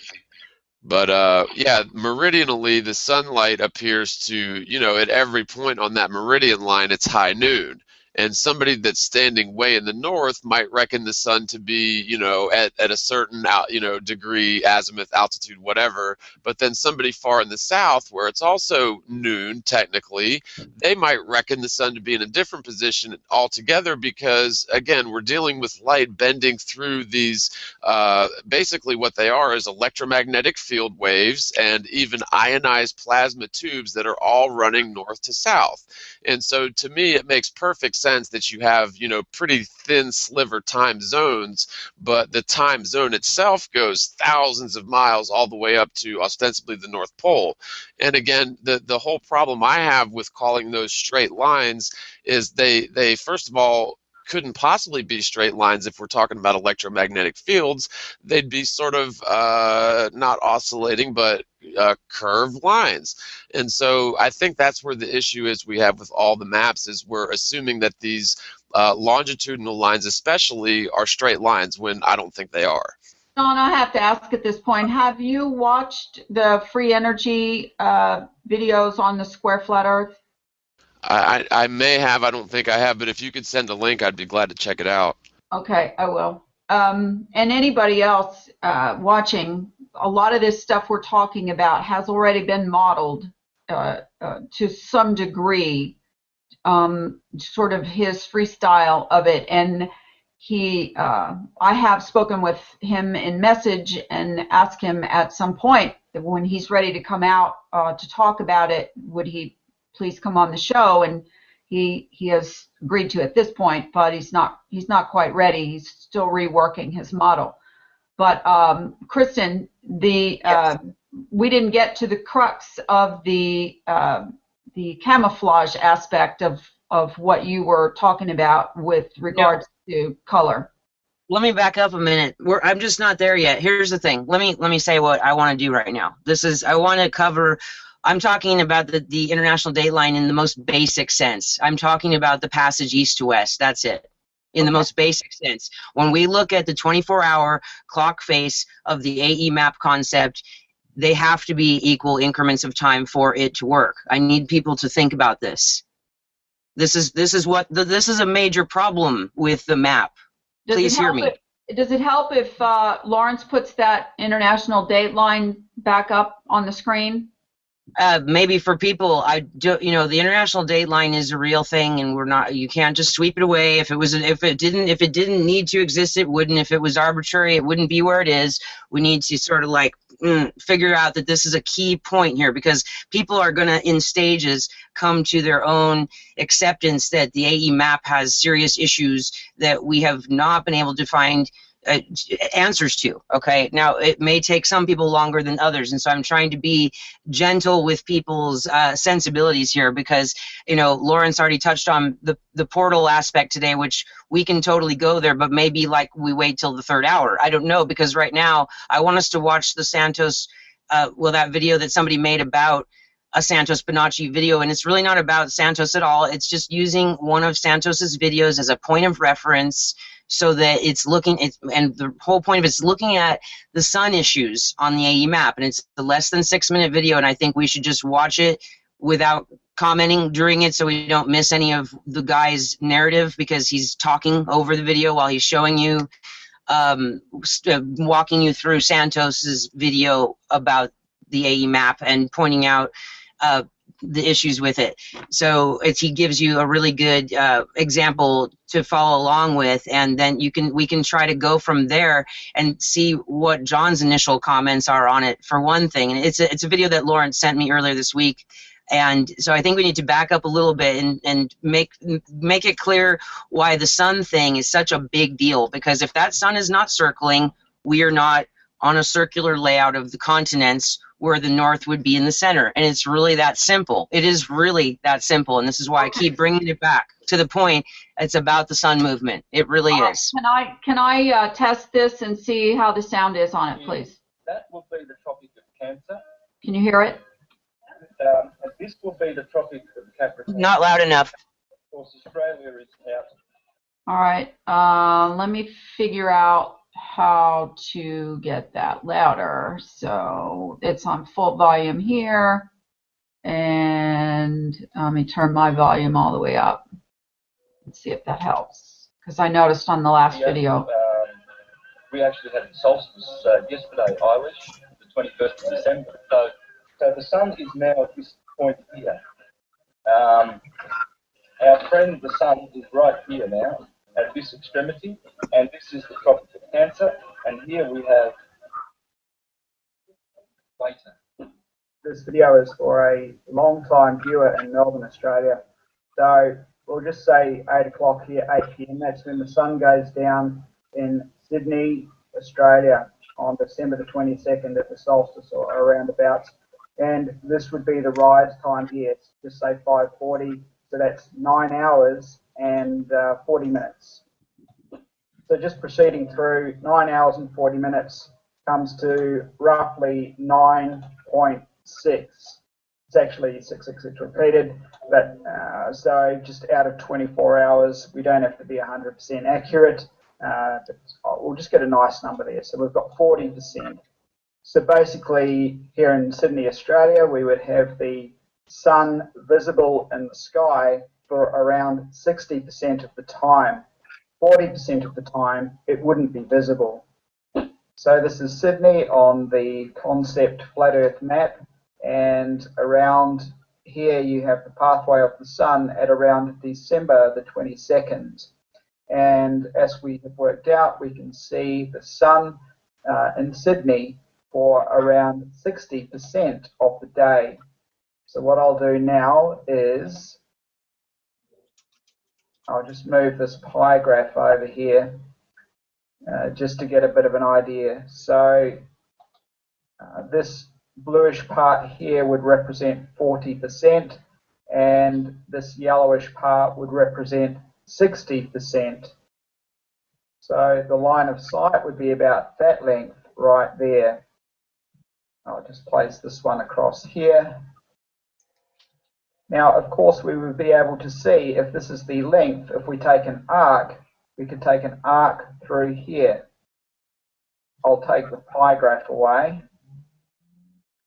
I'll now place an arc there so that we can get a bit of an idea of where we can see from Sydney. And we'll put it right there.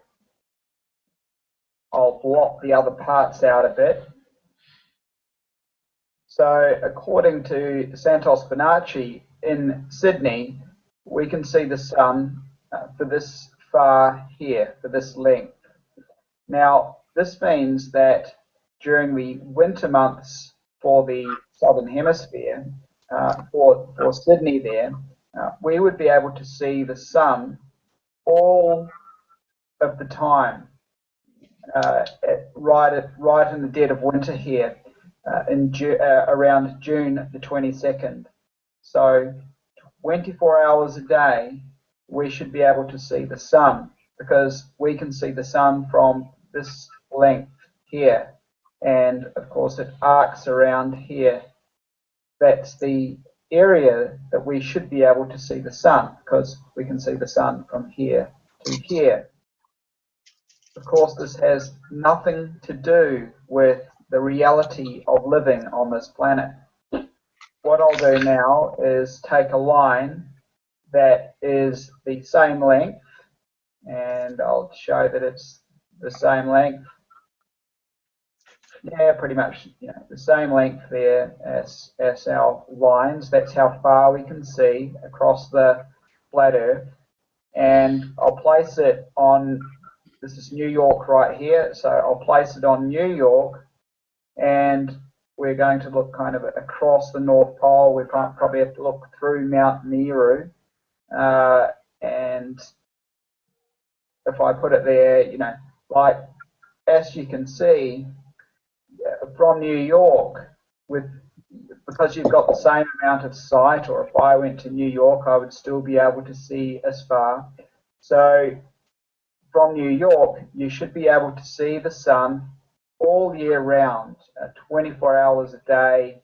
You would never have any time where you can't see the sun in the sky, apart from if there's a bit of cloud cover or something like that. And then we have London also, so we'll put that on London, and yeah, as you can see, so that would be the furthest away there, roundabouts, that the sun would ever get from London. And you can see that the distance there is a distance, so you should be able to see the sun, because we can see the sun, as I've described here, along this length here. So this is what Santos Bonacci is basically telling people, and it's a sad thing.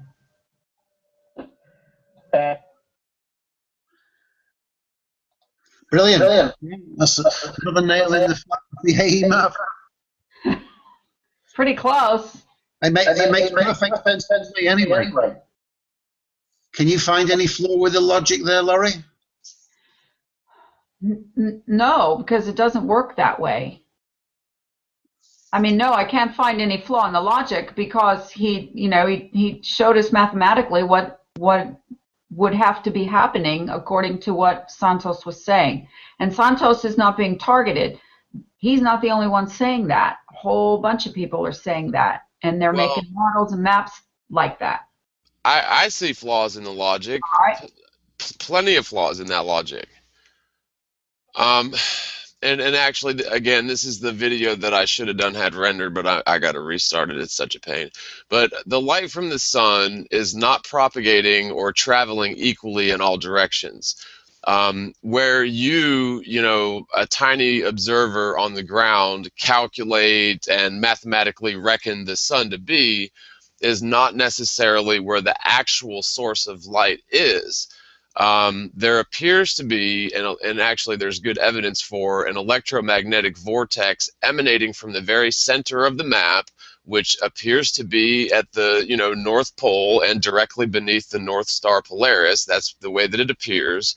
And you can't see the sun 24 hours per day because the light from the sun is, first of all, the moon sort of acts as a damper or an absorbent sort of sponge for sunlight.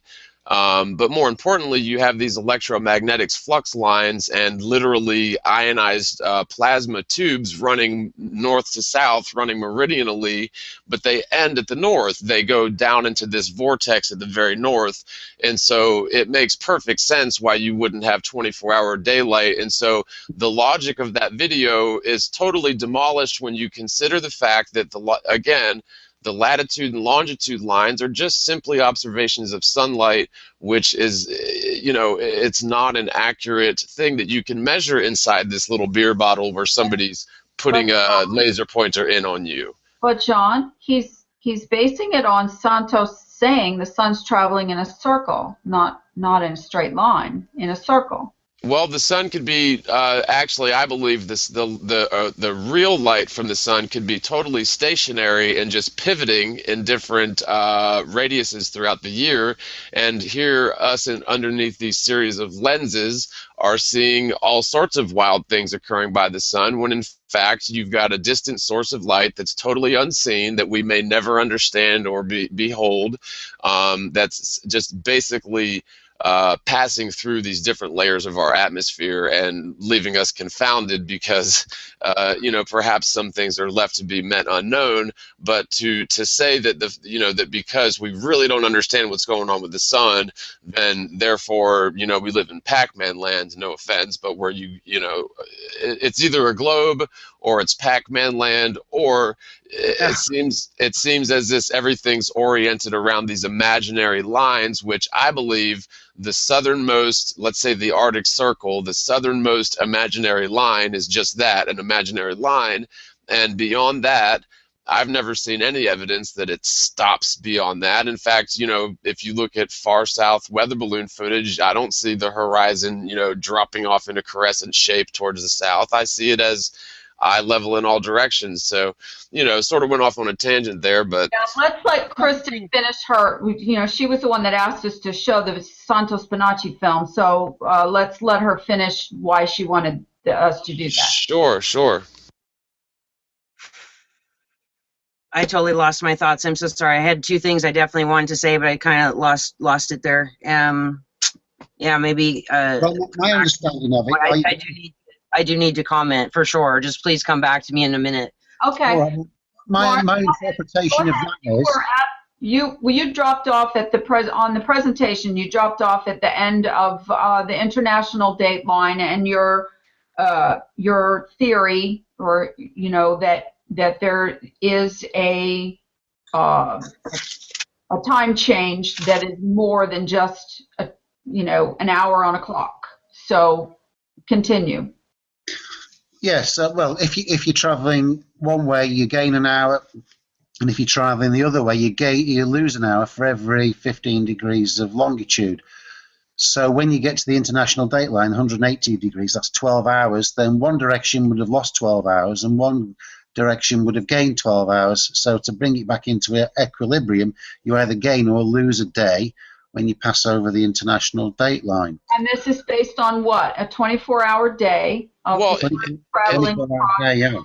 It's just based on your relative position to the sun. It doesn't mean you gained or lost time. It just means that you went either in the same direction as the sun. What I just said. We're talking about the sun's travel time of 24 hours across this rectangular space, and that is the basis of the size of the map that you're talking about, with or without the imaginary crossover place where you would be able to seamlessly go from west back to east when you pass this dateline. I believe the international dateline could be any arbitrary meridian line. It doesn't have to be that one. There's nothing special about that one. And your point is noted. Your point is noted, Jonathan, and I agree with that, because I agree that you can say that. What I think is important here is that this international dateline has been moved around here and there a little bit, but it has never been over land that I know of. And if somebody knows that or knows the history of it and can verify that that's correct or not, that would be great.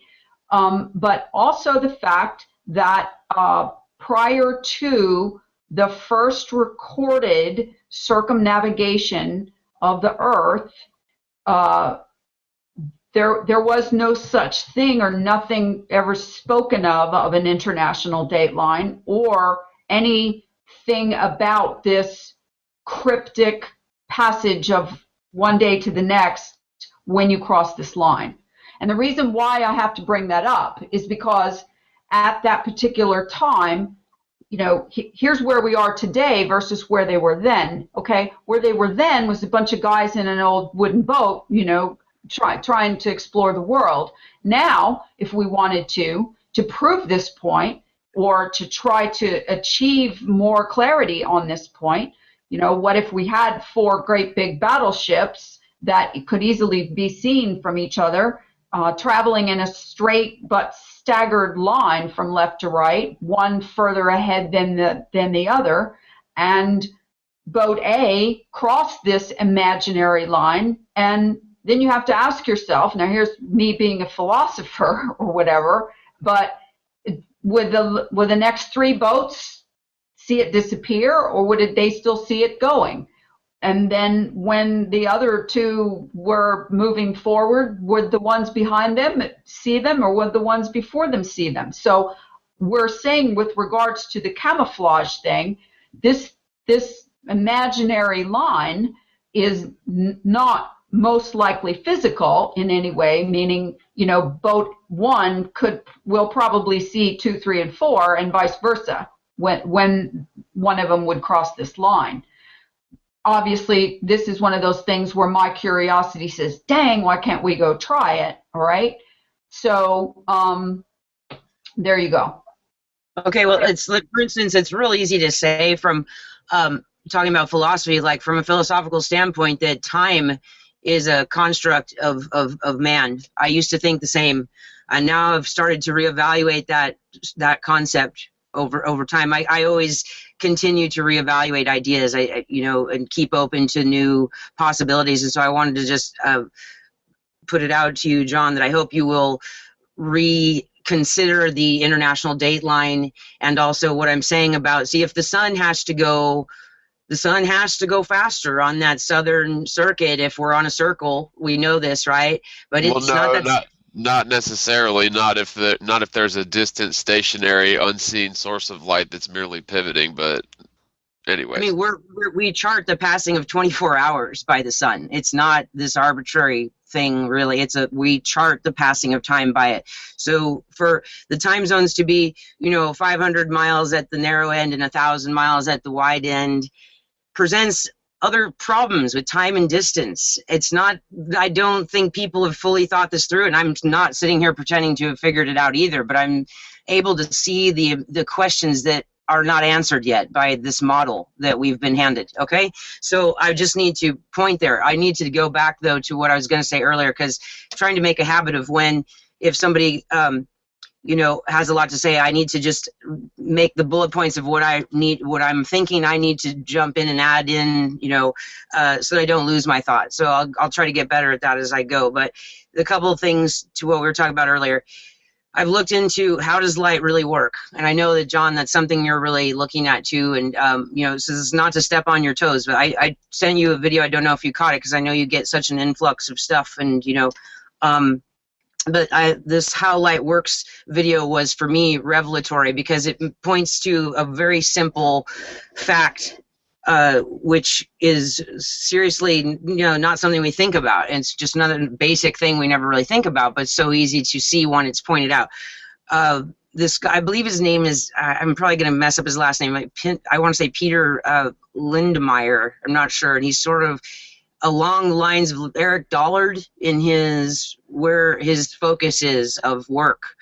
Now, here's the thing he points out, very basic, that we either see the source of light itself or we see light reflected.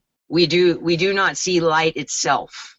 Yes. And now, unless it's passing through some medium that allows us to see light beams, and really we're seeing the light beam reflected off the particles of whatever other substance is passing through those light waves, like clouds, like smoke, like chemtrails, whatever, right? So this is, when we're looking at the sun, okay, I'm going to look into this deeper, but like, if you've looked at amateur astrophotography and even a lot of NASA's photos of the sun, you'll see what the sun actually looks like. And now we know this, we are always seeing the same face of the sun. I don't know if you've seen, I could send you this other recent video. I don't know if you've already seen this, John, but we know that we're always seeing the same face of the sun, like we're always seeing the same face of the moon, and that it just does this little, or at least what we perceive from the ground as a slight axial rotation on the horizontal. Axis, it's almost right? it's almost like it rotates like a wheel, sort of like the moon does. Right. It's the same thing, and I also am so happy you spoke to how the moon absorbs the sun. Thank you. I love it that you and I are totally lined up on our moon research, because you took the time to do a lot of observation for months, like I did before you put out your video about it, and I really appreciate that. So this is the other thing is, okay, to hit the point home about astrophotography, when these people are shooting their camera equipment up to take a picture of the sun, I'm pretty sure they're shooting it right at where they see the sun. You get what I'm saying? Now, I also get that there's more to understand about how directional of a light source is the sun, and I think it is a directional light source, sort of not like a spotlight, more like a floodlight, and there's a distinction there, which people can easily look up if they're not clear on it. But a floodlight puts out a much bigger, it's the same idea as a spotlight, but it's a wider field of light. And I'm not sure that's the only distinction, but that's kind of one of the key distinctions there. So just keep it simple. I would rather have people look into it and not just, you know, listen to what I'm saying there. So these are 2 points. Astrophotography, okay? This is not a hard thing to find out. Are you telling me that when they shoot the camera up to take the picture of the sun, they have to point the camera somewhere else to take a picture of the sun than where the sun appears to be, right? I just, you know, I mean, I'm just. Well, and okay? the NASA stuff appears to be faked too. Now, I understand, John, that there's a lot of like refraction of light going on that's real. I get all that. So that's why I'm saying there's still a lot we need to figure out about like how the sun is working in a more specific sense, right? Directionally. And so I'll just leave that there. Thank you. Has my screen, awesome points. Go ahead. Sorry, Lawrence. Has my screen share come up with this equatorial sundial? Yeah. Yeah, okay, so this is an equatorial sundial which they use between the tropics of Cancer and Capricorn. And this side here, it says in summer on this side, so when the sun's higher. You'll have to say left or right because we can't see your cursor very well. All right, on this particular side of the sundial, that's for the summer, but when the sun is higher in the sky. And then in the winter, the sundial moves around on the reverse side. Now, if this sundial was directly down and flat like a pole, yeah, if the sun was circling, then it wouldn't matter where you were on Earth, this shadow would move all the way around. There is nowhere on Earth where it wouldn't move round if the sun was circling. But the sun isn't circling, because what happens between these lines with the conventional, the sun is long in the morning, the shadows are long in the morning, and they move in a direct straight line to the centre. They vanish at midday, and then they extend and lengthen in the afternoon in a straight line, and the line does not move round. Now, that is conclusive evidence that the sun must be moving in a straight line. They have it. Well, not necessarily. Not just to play devil's advocate, but and I don't necessarily disagree with you, but one thing that I could certainly see is if the atmosphere, or if say the electromagnetic field, or call it the bubble that sort of encompasses everything, is sort of acting as a prism of sorts, there could be a total inversion, and it would necessarily be at the equator, because that's where we base all of our latitude and longitude differences from, or the hemispheres are based on the equator. And so if there's an inversion at that point, I could see that still working with the sun going in a circuit. And even if it's not the physical sun going in a circuit, the apparent sun going in a circuit, if there's some sort of an optical inversion going on, then that makes a lot of sense. Now, and not to skip over it, but just on something that Kristen mentioned, it's funny because there's a lot of arguments going on that the moonlight has no similar properties to the sun, but one thing that I've just recently sort of realized is that it has one very strikingly similar property to the sunlight, and that is you can see the moonlight during the day. So to me, that's pretty good evidence that it may be reflecting sunlight. Just saying that. Yes, anyway. It is. There's no question. I'm sorry. There's no question. I'm gonna hammer this in slowly but surely with people that it's completely not logical to think that the sun is not casting light onto the moon. And just like if we got, again, at a far distance from the Earth, we're gonna see, this is, okay, I bet you this is the answer to why they don't show you, they pretend that they lose communication with the ISS feed on the dark side of the Earth. I mean, what a bunch of BS. It's all because they would have to show you the stars, and they can't. Because That's then right. you'd figure, so, it's really, and you guys probably already know that, but I don't follow your show, but that was just my own conclusion thinking about it. So, I mean, I don't think it's any more in depth than that. They can't fake, it's just, so because there's something to the stars we're not yet fully figuring out, right? So that's the big stars are totally invisible unless you're on the ground and the sun is nowhere near, or at least it's twilight. If you go up, if you take a red-eye flight from, and Bob was talking about this the other day, if you take a red-eye flight from Hawaii to California in the middle of the night, once you get up to a certain altitude, no stars, no city lights, no nothing. But yeah, so the stars are totally invisible unless you're on the ground within a certain layer of our atmosphere, period. But that's, yeah, and so basically, well, let me say it in reverse. If they showed all the way around the Earth, dark side, light side, they would give away that you see, I'm not going to say it right again, but I think it would give away something about the fact that obviously there's the sun being local, and how, I don't know, I can't quite put it together, but there's something more to that. The apparent sun is local, but I have a suspicion that the actual source of light of the sun is either something far distant, or it could be emanating from the center of this magnetic vortex. That's something that I've been kicking around that is making sense if we're thinking about the ionosphere as sort of a prism or a reflective barrier. So I'm working on modeling that out amongst other things too. So a lot of ways this could go. Lawrence? Yeah. Well, this is just a clip from...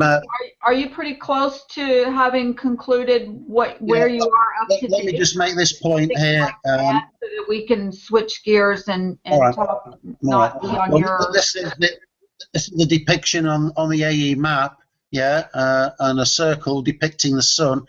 Well, you would see that, obviously, if the sun was doing that, you would actually see the sun coming round the corner till it got overhead at noon. Well, that doesn't happen. The sun comes straight at you. And the sundial having the straight line shadows in those areas, Yeah, John's got some electromagnetic answer and prisms and things like that, but the straight line sun certainly is obviously the simpler answer and is probably the true one. On the So, micro yeah, level, on on the micro level, so if you've got, like, say, a row of telephone poles that are all within eye shot, yes, of course those sunbeams are coming in at a parallel angle. But I'm talking about light passing through different layers of atmosphere and ionic tubes and propagating more readily through different types of media than others. That is not a rectilinear thing, and only our observation of the apparent sun, and even, look at crepuscular rays. Those obviously converge, but does that mean that that point where they converge is the actual sun, or could that possibly be the apparent location of the sun from your observational standpoint?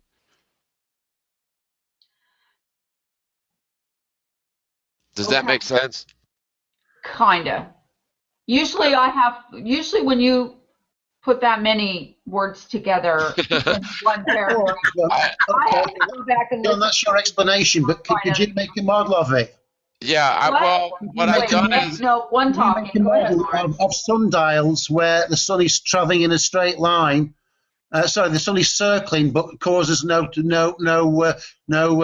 around the clock on the sundial, because that's what we're getting. well, what I'm telling you is if it's right at the equator, and at the equator there appears to be a complete inversion through this lens through which we see the celestial bodies. What I said is it's possible to have that effect without the sun necessarily moving in a straight line. And Yeah. us as observers, we may be looking at the apparent sun going in a straight line, but the actual source could be going in a circular motion. But again, we're sort of poor observers because we're limited in our capacity to see what's going on behind the scenes. That's all I'm Which is the saying. reason why they set up an equatorial sundial, because it doesn't require an observer to be able to figure out what it's doing.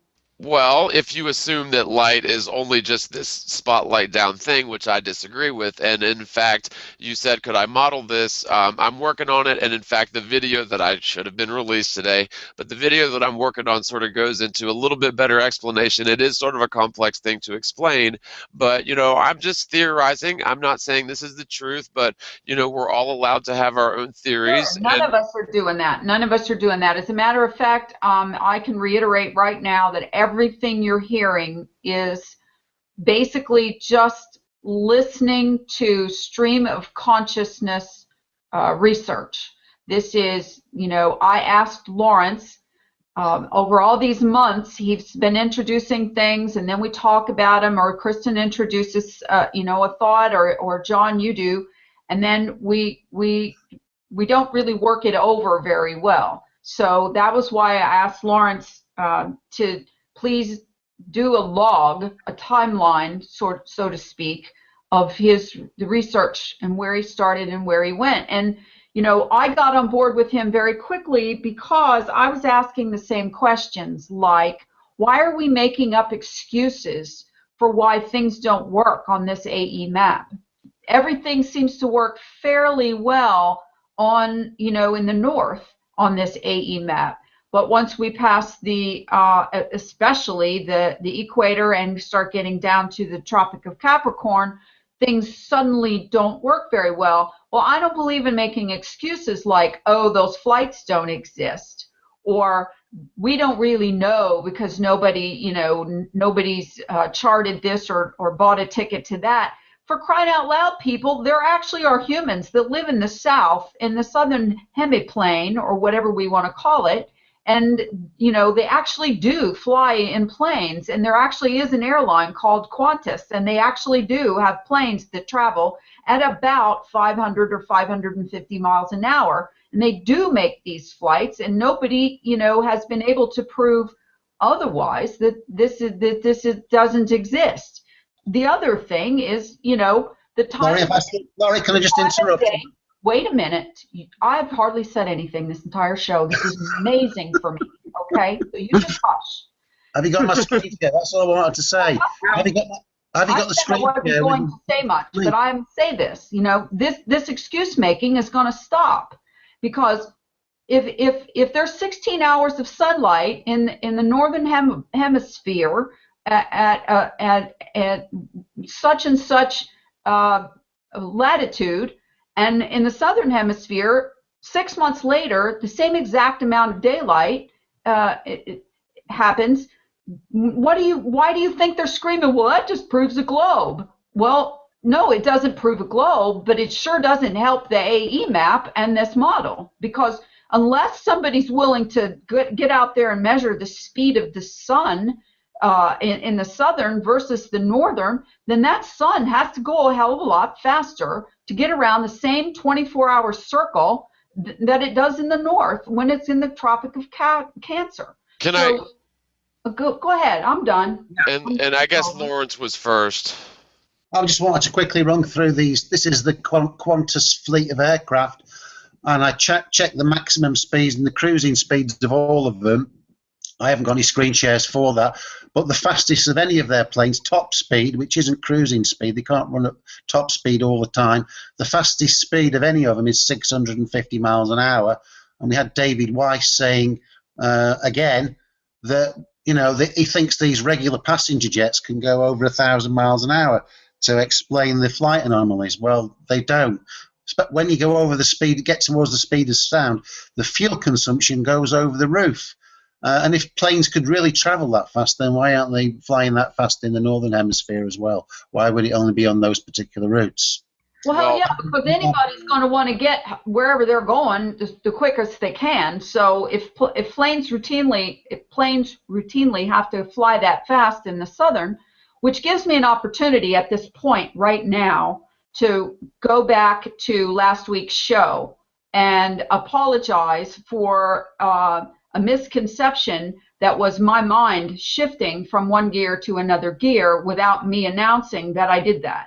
And when I said that David Weiss said planes, were breaking the speed of sound in the southern hemisphere, which he had said on Patricia's show the week before, or a few days before, and that he showed later in another video where he made fun of me, but I don't even care. Thank you, David. The clown music was just awesome. And he said that, he showed that 921 miles an hour for some plane flight. Well, Lawrence just said none of those planes go that fast, but that's not the point. My apology is that I switched stream of consciousness and went from talking about planes to talking about the sun, which is what I just said, that the sun would have to go faster in the southern hemisphere to make the same amount of 24-hour day. So my apologies, David, if that helps any at all, and that's what happened. So. If I could jump in on a couple things, guys. Sure. Okay, first of all, space and time are, and this has to do with the 900-mile-an-hour planes or whatever, but space and time are often related with gravity and the whole Einsteinian model. But what about electromagnetic fields? Perhaps certain perhaps certain flights. My wife just fell over. Sorry. Let me grab her.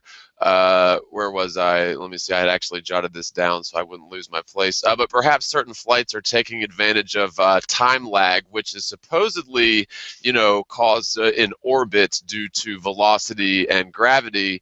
But what if it's perhaps related to velocity and certain electromagnetic fields? So certain things like that are possible.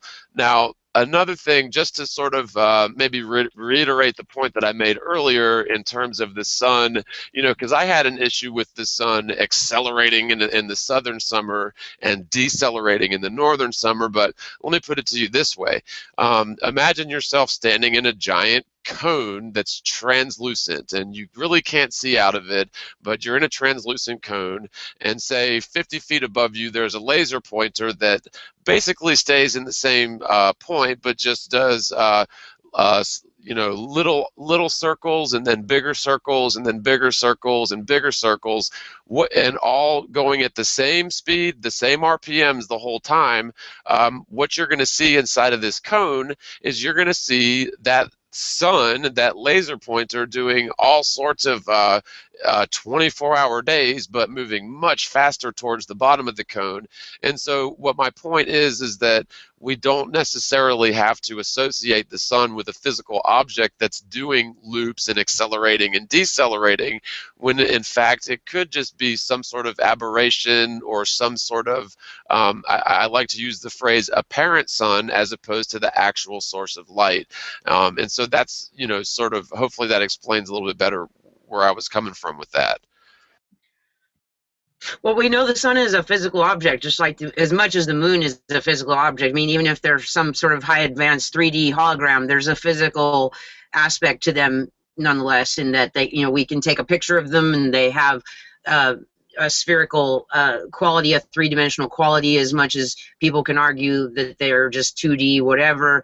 Like I said before, well, not on the show, but in another discussion, even if we went to hologram land on the moon and sun, they'd still be 3D. They'd still be 3D. They would still be able to act as physical objects in that sense, like with the moon still being able to reflect and absorb sunlight, for instance. Okay, so just to throw that out there too. And I wanted to just really quick, while I'm speaking, say, well, we're already at 11 minutes after or into our third hour, and I know we're all in different time zones, so we can't go portal today. We led up to that point, but we still need to get to the other thing that you wanted to talk about today, how the whole thing that's happened with math, and that's something that you put on our agenda at the start of the show. We were going to start there, but now let's maybe think about working our way to ending with that, if you like, or whatever else you want to talk about as well as that. And then as far as portals go, let me just leave with that, we've basically Lawrence kind of introduced the topic, and so that's where we can kind of say, more on that next week. That's where we need to go next, but I needed us to back up and get to stick with that basic thing. This is about figuring out the sun thing, because the basic answers we're looking for really lie in the answer to the sun's actual path, as I pointed out today and in other at other points of time. And so that is, I think, what we need to do given our time constraints right now.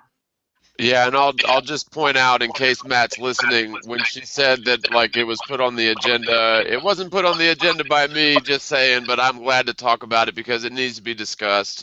So yeah, I mean, I'm definitely down for it if you guys still want to talk about that. Well, I think if nothing else, it is timely, and this is a This Week in Flat Earth show, and what I don't know why this isn't switching back and forth like it usually does, but it's just not today, and I must have clicked a button and I can't find the button I clicked. I'll unclick it, so on this control panel. So last week we brought up several different people in the Flat Earth community and talked about what they talk about, what they say, what they do, and what kind of research they put out, and how they introduce information. Most of the time they don't bother to say, this is a theory, this is my viewpoint, this is, and I'm entitled to it, or whatever.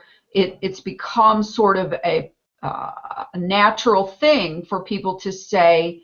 For example, a big bone of contention, and it can go unsaid, is just the word "the dome," as if it is an entity that already exists, and people have found it, and there's proof, and I should be able to tune in and watch the movie about the dome, and I can't. So that's one of those kinds of things.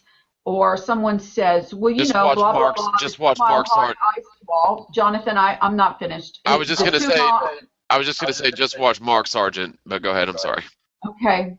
The 2 Mile High ice wall that was introduced into the Flat Earth community at the very beginning when I came in, and, you know, I've questioned a 2 Mile High ice wall from the day I entered the building. So those are the kinds of things that are stated as proven fact, or as if, you mean you don't know that there's a 2 Mile High? Well, of course, it's just part of the theory.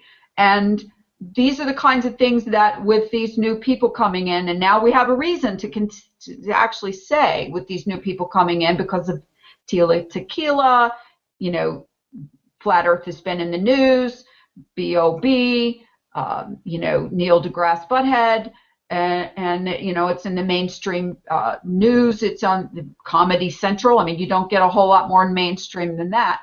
So I, as somebody who has been saying from the beginning that it's important that the information that we tout as being part of the Flat Earth proofs is true, or as true as we believe it to be. And if you find out that it isn't, then you should stop using it. You should stop saying it, because these new people coming in are expecting to be spoon-fed, at least to the degree of what us that have been in the movement for a long time, or the community for a long time, have hashed around already and should have already called through.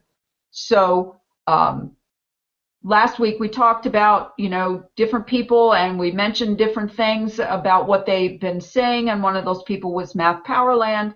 And the very next day, I've had what I thought was a friendly relationship with Math since I pretty much got into the movement. I've been on the phone with him for hours over the last 9 months. I thought we were friends enough that, but as time went by, I mean, I was in his image control video. You don't get a lot more behind somebody than that, is to agree to be in their video, unedited. When I did that video with him, the hangout with him, with Antonio and with Ashley, we had no control over the final outcome of the use of that film. So many, many weeks went by between the production of that film, the actual filming of it live, to the edit version that came out much later. I wasn't happy with it, but I kept my mouth shut for the most part, because the purpose that we did the video for was out there now, and that was, talking about Eric Dubay and his floating over into the whole, Holocaust thing and the Jew bashing and all that, and that he's well known for now and nobody argues about anymore. So that being said, I had a relationship I thought I felt pretty good about. I had him on the show a few weeks ago, and right after that show, it became a little tense, because I did ask him some pointed questions, and so did Morgile, and we did have some dialogue about the fact that he's been called a shill himself. He has pointed a lot of fingers at a lot of people over the last 9 months of being shill this and shill that. He's made a lot of accusations that are completely unwarranted or have no evidence of fact to have made such a strong viewpoint about. And for the most part, everybody's just let him go. Oh, that's just Matthew. He's just like that. He's eccentric. Well, enough's enough. When you finally get to the point where someone has proven themselves over time to have caused so many of these problems that he has with being targeted in his mind, or, they're after me. If I've heard the word triangulation once, I've heard it 100 times from him. When you talk to him on the phone, you listen, he talks, and you can't get a word in edgewise. If you're on a video with him, unless you hit the mute button, he talks, you listen. And if there was one thing that I could actually say about this guy, is that all of the problems that he seems to be having, he's brought upon himself. And last week, after we had said some words about him and made these kind of honest suppositions, because of the reason that he has a lot of responsibility on his back as being one of the top 3 people that everybody comes into the movement hearing about. So to me, that is that's a lot of responsibility, and he hasn't dealt with it very well. So last week after the show, I was unfriended and I was blocked on Facebook. Ooh. And I always have to say that, because it's like so silly. But and then the attacks began. Lori Frary this, Lori Frary that. He's had every opportunity under the sun to talk to me personally. He has my phone number. It's in his phone. I know that it is. But instead, he chose the road of blocking. He took on a bunch of other people, and he's constantly talked about other people. And, you know, all's fair in love and war. And in my opinion, flat Earth is a form of psychological warfare, and it's not us doing it. It's those guys with the shill talk constantly. If it hadn't been them introducing that into the vernacular of the flat Earth, I don't know that ever would have been all that drama and the drama that continues today. So I had to say that because you're going to hear my name. When he says my name, he doesn't just say it once now. He has to say it a minimum of 4 or 5 times, because that's Matthew brainwashing, and that's Matthew's form of propaganda. And, you know, I'm going to turn it over to Jonathan, because Jonathan just spent, I don't know, before he came on this show, an hour or something battling with Matthew, and he can verify that you don't get a word in edgewise. There is no communication, conversational, you know, back and forth. He talks right over you. He starts telling stories that have nothing to do with what you were talking about. He sidetracks issues all the time. He talks about what Matthew wants to talk about, like he has talking points, you know, like a campaign talking points that he has to get out, you know, to square up what you're thinking about him. It's always about him. So he's going to continue to be somebody that wakes people up in the flat Earth movement because of the videos that he did several years ago. I don't know whether he is an agent implanted into this thing for a psyop, and that their intentions to burn it to the ground later on or implode it or whatever. I don't know, but I have to put it out there because I have a suspicion that something like that is happening. So that's the end of what I have to say about that. Morgan, are you good? I didn't want to jump in if you're about to talk, but I could say a word there. Okay, sure, this comes with this more land position of Matthew, and again, he is the one who introduced the infinite plane concept also into the entire conversation, right? So that we know has, as I pointed out last week, has been equally as divisive, and this is the reason I wanted to bring back the conversation to Matthew today from my standpoint, because that's the key here, where he's played a part not just in that, but also in, as Lori touched on, kind of this whole victim thing where he's always under attack. That's very much been a cornerstone of his, if that's the right term, of his whole persona as he's projected it. And the problem with the video he just put out, I need to note as well, is that there's holes in his timeline now, that he's just kind of torched his backstory possibly with that video. It's not adding up.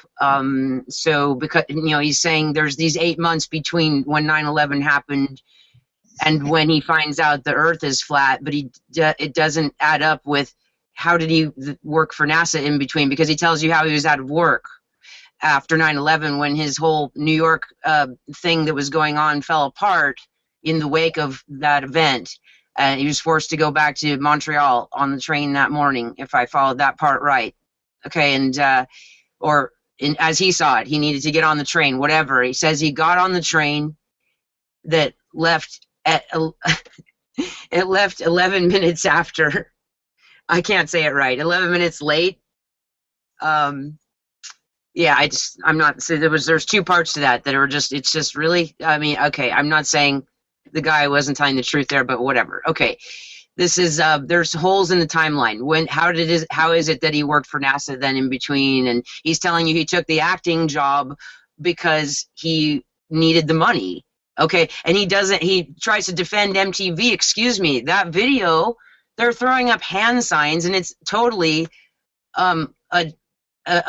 an indoctrination video, or you know, it was a series. They're like it's like a TV show on MTV, and it's homosexual indoctrination. I'm sorry, and it's not just that. He's playing a guy on the down low, as they call it. That's the expression, where it's a guy that's bisexual or homosexual, but pretending not to be, still playing the part of the macho guy, the man's man, whatever.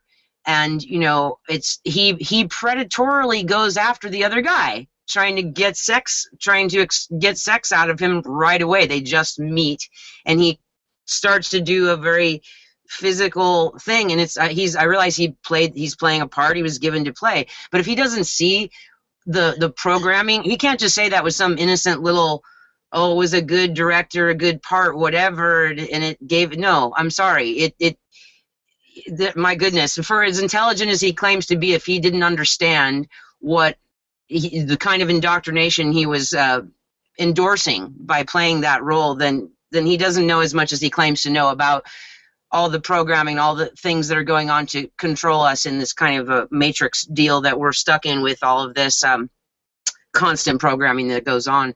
So, you know, I have to point that out. His timeline is now a mess. It's, you know, there's a lot more I could have said about him last week, but I said the key points because I could have said a lot of in support of what Lori said today. That was also my experience with him. And it was always just him telling me the same stories over and over and over and over. And I'm like, really, can we not talk about anything else? Or can I talk at all for that matter? So, I mean, it's just one of these things. Lori and I would have absolutely continued to support Matthew had he made it possible. And so I had to make it clear to Matthew, it is, and this also, you know, speaks to what Lori said. I mean, it's really by his own actions that he finds himself in the position that he's in, but he keeps trying to say it's other people trying to make him look bad, and I'm sorry. In image control, and actually, Morgal, you happen to include this little clip in your video, he says, how are they going to take me out? You know, it's a kind of a little foreshadowing, like Tiger Dan maybe was doing, if there is something more to this, where he's telling you he's going to be taken out. It's just a question of how, right? Well, look, who put that video out there? We don't know, but somebody did, and as Lauren suggested, it may have been put there so that Matthew can be taken down. But see, all of these main characters, I need to point it out again, are doing things to kind of sink their own boat here. I mean, come on, let's see it for what it is. They've all done things to sink their own boat, or to at least maybe make us all have to question them. They want us to believe what they tell us about the flat earth, and this is why then their actions otherwise around the conversation about the flat earth become highly suspect, or at least something we need to scrutinize, right? Because after all, these guys have taken authority on a topic where now they become the new Copernicus and the new, you know, Galileo and the new Newton and the new Einstein. Do you follow me? They're taking authority over the narrative. With that, because I'm going to tell you what. Always have to wait. Your mic to my mic.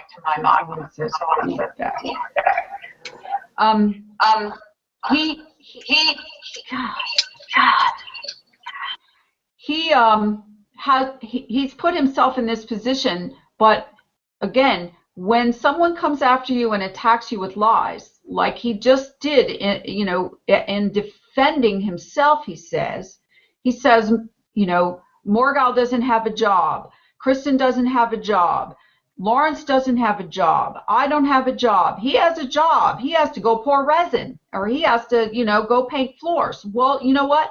I have a job. Jonathan's got a job. Kristen's got a job. Lawrence has a job. We all work. We all spend an overabundant amount of time trying to help forward the flat earth movement. No more, no less than he does, okay? And one of the most important things that he targeted his own self with, is that, like I said, if I've heard it once, I've heard it 1,000 times, 100 times. You know, this is my movement. I started this movement. If it weren't for me, there would be no movement. And I asked him repeatedly over the last, 8 or 9 months, please stop saying that. You sound stupid when you say that. The flat earth movement has always been there. It just hasn't been put up into, the front of Facebook before now, okay? But it's never died. It's always been there. And I believe that it probably was plopped into the social media, both regarding Facebook and YouTube and every place else, precisely when it was introduced, for the purpose of putting it out there. Now we just have to figure out, why did they do that? But in the meantime, a whole bunch of us figured out that, I'll be damned. The earth is flat. And now we're a community. Now it's gone from their psyop to being organic and to being real and to being real people. I'm a real person. Jonathan's a real person. Kristen, Lawrence, we're real people. Matthew's apparently a real person, but I don't think Matthew's backstory is quite what he says it is. So he's up for question, and he's just going to have to deal with that because he's the one that said it's my movement. Jonathan, I want to hear from you now, and I want you to first of all, I want you to tell me how comfortable you are with what I heard Bob say. That sounded like he was, being very defensive about Matthew, and that you were being overly harsh. And I don't think you were, but Bob always tends to try to be the voice of reason, sometimes to a fault. I also think that, we always owe our guests respect on the show, and we always try to give our guests as much respect on the show as possible.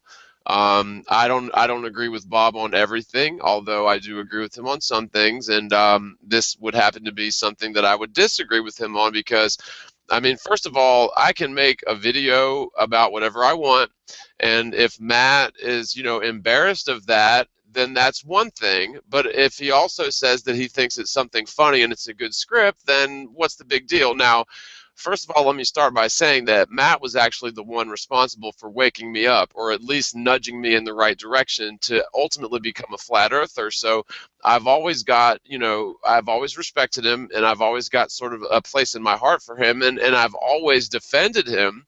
And, he had a major impact on my life. Now, I've heard rumors about him from the beginning. I've heard rumors that he's a Jesuit, and I defended him. I've heard all sorts of rumors about him. He's portrayed signs of allegiance to Freemasonry, which we're all familiar with, including including the normalization of homosexuality, which, whether you agree with homosexuality or not, this sort of indoctrination process is definitely part of the Masonic Luciferian indoctrination, is the sort of manufacturing of consent for homosexuality.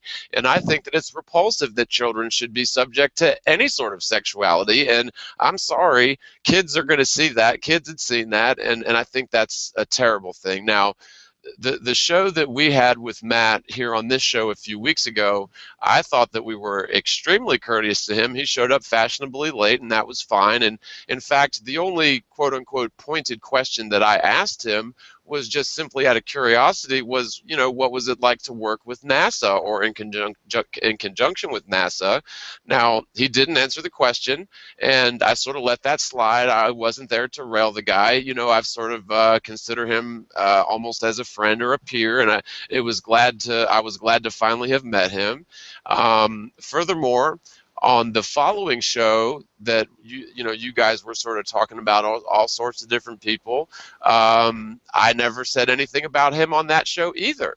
Now, since that point, he has labeled me as a shill, a psyop, all sorts of things on the government dole, because he caught wind from someone whom I considered a friend, a mutual friend, but he caught wind that I had recently come across some, potentially damning information on Matt, and that I really wanted to talk to Matt about this before I went public with it, because, as a truther, I'm going to go public with stuff that's the truth, and I wanted to give him the opportunity to talk to me about it and explain, what was going on in his life at the time, and really get his side of the story before going public with it. Now, I never said anything bad about him until he brought out this preemptive strike against me, because he caught wind of this show from, now we'll talk about Jeff Stewart. Are you guys at all familiar with Jeff Stewart? Oh, yeah. Okay, so I recently stumbled across some of his videos, and this was maybe just 3 weeks ago, and I thought, some of them were hilarious, and I thought he brought up some good points. And the fact that, you know, he claims to be a quartermaster or was a quartermaster in the Navy adds credibility. People think of military men as somehow more credible, which, you know, there is some merit to that. But he brought up a lot of good points. He had a good sense of humor, and so it just so happened that when I found his work and subscribed to him, I checked my private messages, which I never do, and he had just so happened to invite me to a Friday night hangout, which I agreed to. And this was just a couple weeks ago. Geo Shifter was on, Martin, I can't think of the name, but we had a great time. We had a great show. We had a great discussion. We actually got trolled by Tim Osman, and only 2 hours of the show got recorded. But at any rate, I've been talking with Jeff and sort of buddy with him for the last few weeks, and he started. When I brought this information to him, because he had mentioned to me before that he's sort of a mutual friend with Matt Boyland, I mentioned to Jeff, listen, I really need to get a hold of Matt because I want to talk to him about this information that it's come to light that's pretty damning for him. And so allegedly, according to Matt, Jeff goes to Matt and says, Morgile's threatening to make a hit piece on you. And so Matt goes and makes a hit piece on me when all I ever wanted to do was talk to him. Now, I found out that I did miss a call from Matt. It was at 4:58 p.m. on Friday, which was right around the time when this information came into my lap. So he's making hit pieces on me. By the way, which wouldn't be the first time, but he's making hit pieces on me when all I'm trying to do is get his side of the story on this pretty damn bombshell, groundbreaking news as far as I'm concerned. Now, you know, I consider myself to have moral standards. And for a person to say that he thinks that a gay script, whether you're gay or homophobic or not, but for him to say that he thinks that a gay script is funny and yet be ashamed of it at the same time is sort of a conundrum. Now, I understand that people change, but at the same time, he made a video about me calling me a bum, a liar, a shill on the government dole. And really, when this started, Mina, I'm sorry. Hold on one second, you guys. Oh, okay, so I'm not quite finished, but Mina, slamming Flat Earth, telling them that was a stepping stone for him to get into Hollywood. Well, apparently my wife found a video of him slamming Flat Earth and saying that it was a stepping stone for him to get into Hollywood. I don't know anything about that, but anyway, so sorry for the rude interruption. I know I'm guilty of it too, but where I was going with this was, you know, if it's something that he thought was funny and cute, you know, when he was younger, and now apparently he's ashamed of it because he was afraid that I was going to air this information, you know, here's the fact. I would never, for lack of a better word, I would never sell my soul to the devil and do, yes, it's a soft porn. That's exactly what it is. It's a homosexual soft porn that he participated in long ago. Now, he says that it was a stepping stone to NASA, which to me doesn't make a whole lot of sense at all. But, you know, how can you possibly trust a person that's going to come out and lie about me? Because I know for a fact that he's lied about me. He's been disingenuous about his whole squeaky clean persona as this NASA affiliate or NASA subcontractor. Now, as he says, he has OCD for ethics. Well, he says he says in terms of integrity, he's got tanks and armies of integrity, and yet something like this he's hidden for so long, obviously because he's ashamed of it. That would be my conclusion. And okay, I cannot. Let me just break in here for a second, because you know what? I don't want to ever get to the point where we're just flat out gossiping. It's one thing for you to tell your side of the story. It's one thing for him to tell his side of the story, which he appeared to do on both his hit piece on you and the rest of us, and his shot that he had on the show, just on Globebusters just a little while ago. But you know, people at home would be saying, well, what has this got to do with Flat Earth? Well, it doesn't have anything to do with flat Earth. But let me ask you something, John. You just said some pretty glowing stuff about him just a little while ago, that he woke you up and that you respected his work and you respected him. And what if you found out now that you felt that way, that he was planted, that he is actually doing an acting job, okay, to introduce his version, his aspect of flat Earth, to get the whole dynamic rolling. We have the Eric Dubé as one kind of flat Earth king. He did call himself the president at one time and took a lot of crap for it. And then, of course, now Mark Sargent supposedly been named the king by Sacha Cullen as a joke, but there you go, it's out there. Okay, and then you have Matt Powerland. These guys are all different forms of characters that perhaps, if there was such an original PSYOP operation to get flat Earth to be talked about, you have to ask yourself, why would they do that? Rather than just bury it and keep making fun of it and everything. Okay, but the best way to actually take something out once and for all is to bring it all the way up to the top. And I didn't realize my camera wasn't on. Bring everything all the way up to the top, and then once you got all these people going, yeah, and believing in it, by they like this person's version or that person's version or whatever, and then the whole thing, these guys either come out and say, ha ha ha, we punked you, it was all a psyop, or one at a time they self-destruct, a la Tiger Dan. Now, how do you feel about your so-called sort of heroic, and I'm stretching using that word, so please bear with me for the purpose of what I'm talking about here, that heroic figure who you're sort of putting up on a pedestal a little bit because they woke up before you did, and they had a theory before you did, and so on and so forth. How does that make you feel about the whole flat Earth community and movement? Is there even a movement? Or is it just a bunch of... Isn't it kind of funny that I've had to respond to 2 hit pieces on me from 2 prominent flat earthers in the last week? I should have done 2 videos proving things and demonstrating these different principles I've been trying to describe with light waves and stuff.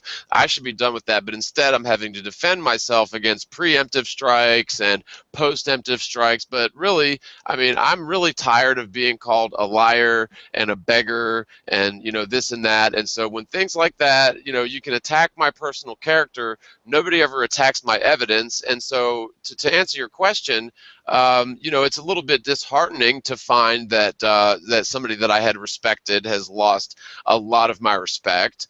It's a little bit disheartening, but does it detract from the truth?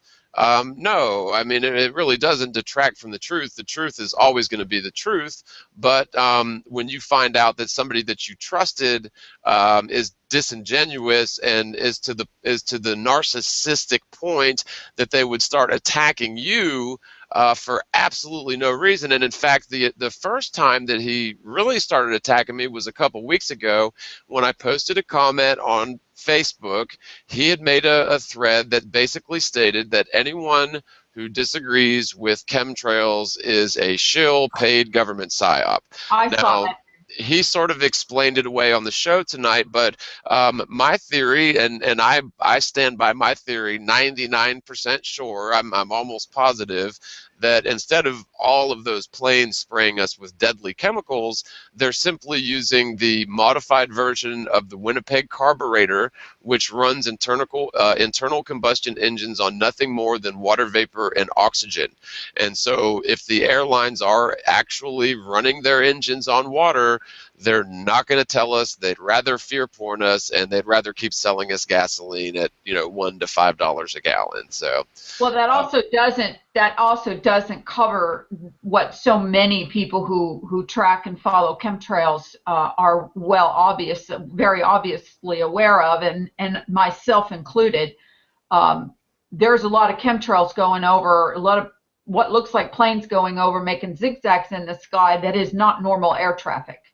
And I know this because I live, relatively close to an international airport. It's a joke why they even call it that. I don't know, but Sarasota Bradenton International Airport, and it's just a little airport. But the whole idea is that I know what the air traffic is over my head, over my house. I know what it's like on any given day. I know on this day there's no chemtrails. On the next day, I'm sorry, but does that necessarily mean that they're laden with chemicals? No, of course not. What I'm getting at is it's more than likely just a fear psyop, because it took years for the whole chemtrail thing to kick in. When I first heard about it myself, I was like, oh, those dirty, rotten bastards. And I think that the whole purpose of chemtrails, on top of weather modification, which is a possibility, is nothing more than a fear psyop. I think it's still very likely geoengineering, but I think they've tried to sort of cover up how big a deal that is by introducing all these other conspiracies into that movement to steer people off to think it's like something much more sinister, when really geoengineering is seriously a problem, but they take the focus off that. You see, I think is maybe one possibility here by making it about this other stuff that sounds much worse. Well, one of the things that I want to add too is the fact that as somebody who has tried with all due diligence to be friendly with someone who naturally by their behavior I would be repelled by, meaning I'm not usually friends with people who are quite so narcissistic. I'm not usually friends with people who dominate, not only the conversation, but attempt to manipulate the conversation to talk about what they want to talk about and get you to do or think a certain way. I've watched this pattern over the last 9 months. The purpose of going off on these tangents and telling these stories to redirect the conversation or redirect the focus. I just watched him do it to you, John, on that show just a little while ago, and I'm sitting there going, damn if I haven't been at the other end of this conversation a multiple bunch of times. And one of the things that matters the most to me about this whole thing, whether it's Matt Powerland, whether it's Eric Dubé, or whether it's Mark Sargent, which everyone typically calls them the top tier, the top three guys, note the fact that there are no women in there, okay? Somewhere along the way came to the rise of Patricia Steere. I'm such a minor character, in my opinion. I'm sure there's people who would say, yeah, right, you're the one that has a show every week. I chose to do that, and this is my method of communication. I have Facebook pages and groups and so on and so forth, but this is, I like to write, but I don't write well. I don't type well, so talking just is like quicker, So the whole idea to me of having, once I kind of got it in my head that there was the possibility that this thing was created as a psyop, did grow legs of its own, did become a realistic groundswell, then I have to ask myself, why would they do that? I've had this conversation with quite a few people lately, and a few close friend people this week, and a couple people that I just thought were pretty smart, and to bounce it off of them. And in my opinion, I believe that it is purposefully brought forward, and the idea is to bring it forward to the point where they pull up out of the humanity as many people as they possibly can, who they cannot mind control, who they cannot make you think the way you're supposed to think. You've turned off the TV, you've stopped paying your student loans, whatever it is that you're pushing back against the system. And they want to identify those people via the flat earth, because it's the biggest conspiracy going. And if you're a conspiracy theorist, there you're going to probably be in it or something, or have heard about it. And then they're going to attempt to crush it so humiliatingly. I don't even know if that's a word, but I just made it up if it isn't. So confoundedly that you know, it is going to be another 100 years, if ever, that anybody walks around saying, "Did you know the Earth is flat?" Because it will instantly be, you know, associating you as either a really stupid person or a really crazy person. And Laura, I believe that's their attempt. Can I just say something, because I've been quiet for the past hour? Yes. Matthew fell out with me over chemtrails. He was just making stuff up. But I've probably done as much research on chemtrails as anybody else. So, you know, I was looking at this, you know, 5 or 6 years before it became a popular subject. And there's a website in the UK called Chemtrails Project UK. So I'm going to share the screen with you. It'll only take a couple of minutes tops. And I'm just going to show you some of the rainwater test results. And you can see for yourself what the water's like. So I'm sharing the screen. Okay, so we've got the map of Europe. We've got all these places here, and this shows you the percentage of the alleged contaminants in rainwater samples. Okay, so I'll just pick one up here. This is in Scotland.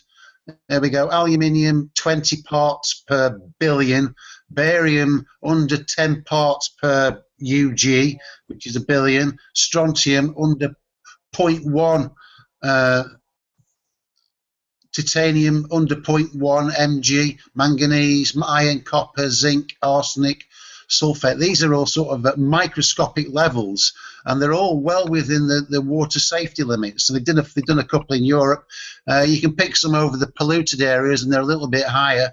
But generally speaking, everything is well below, you know, 1/10 of the safety levels that are out there.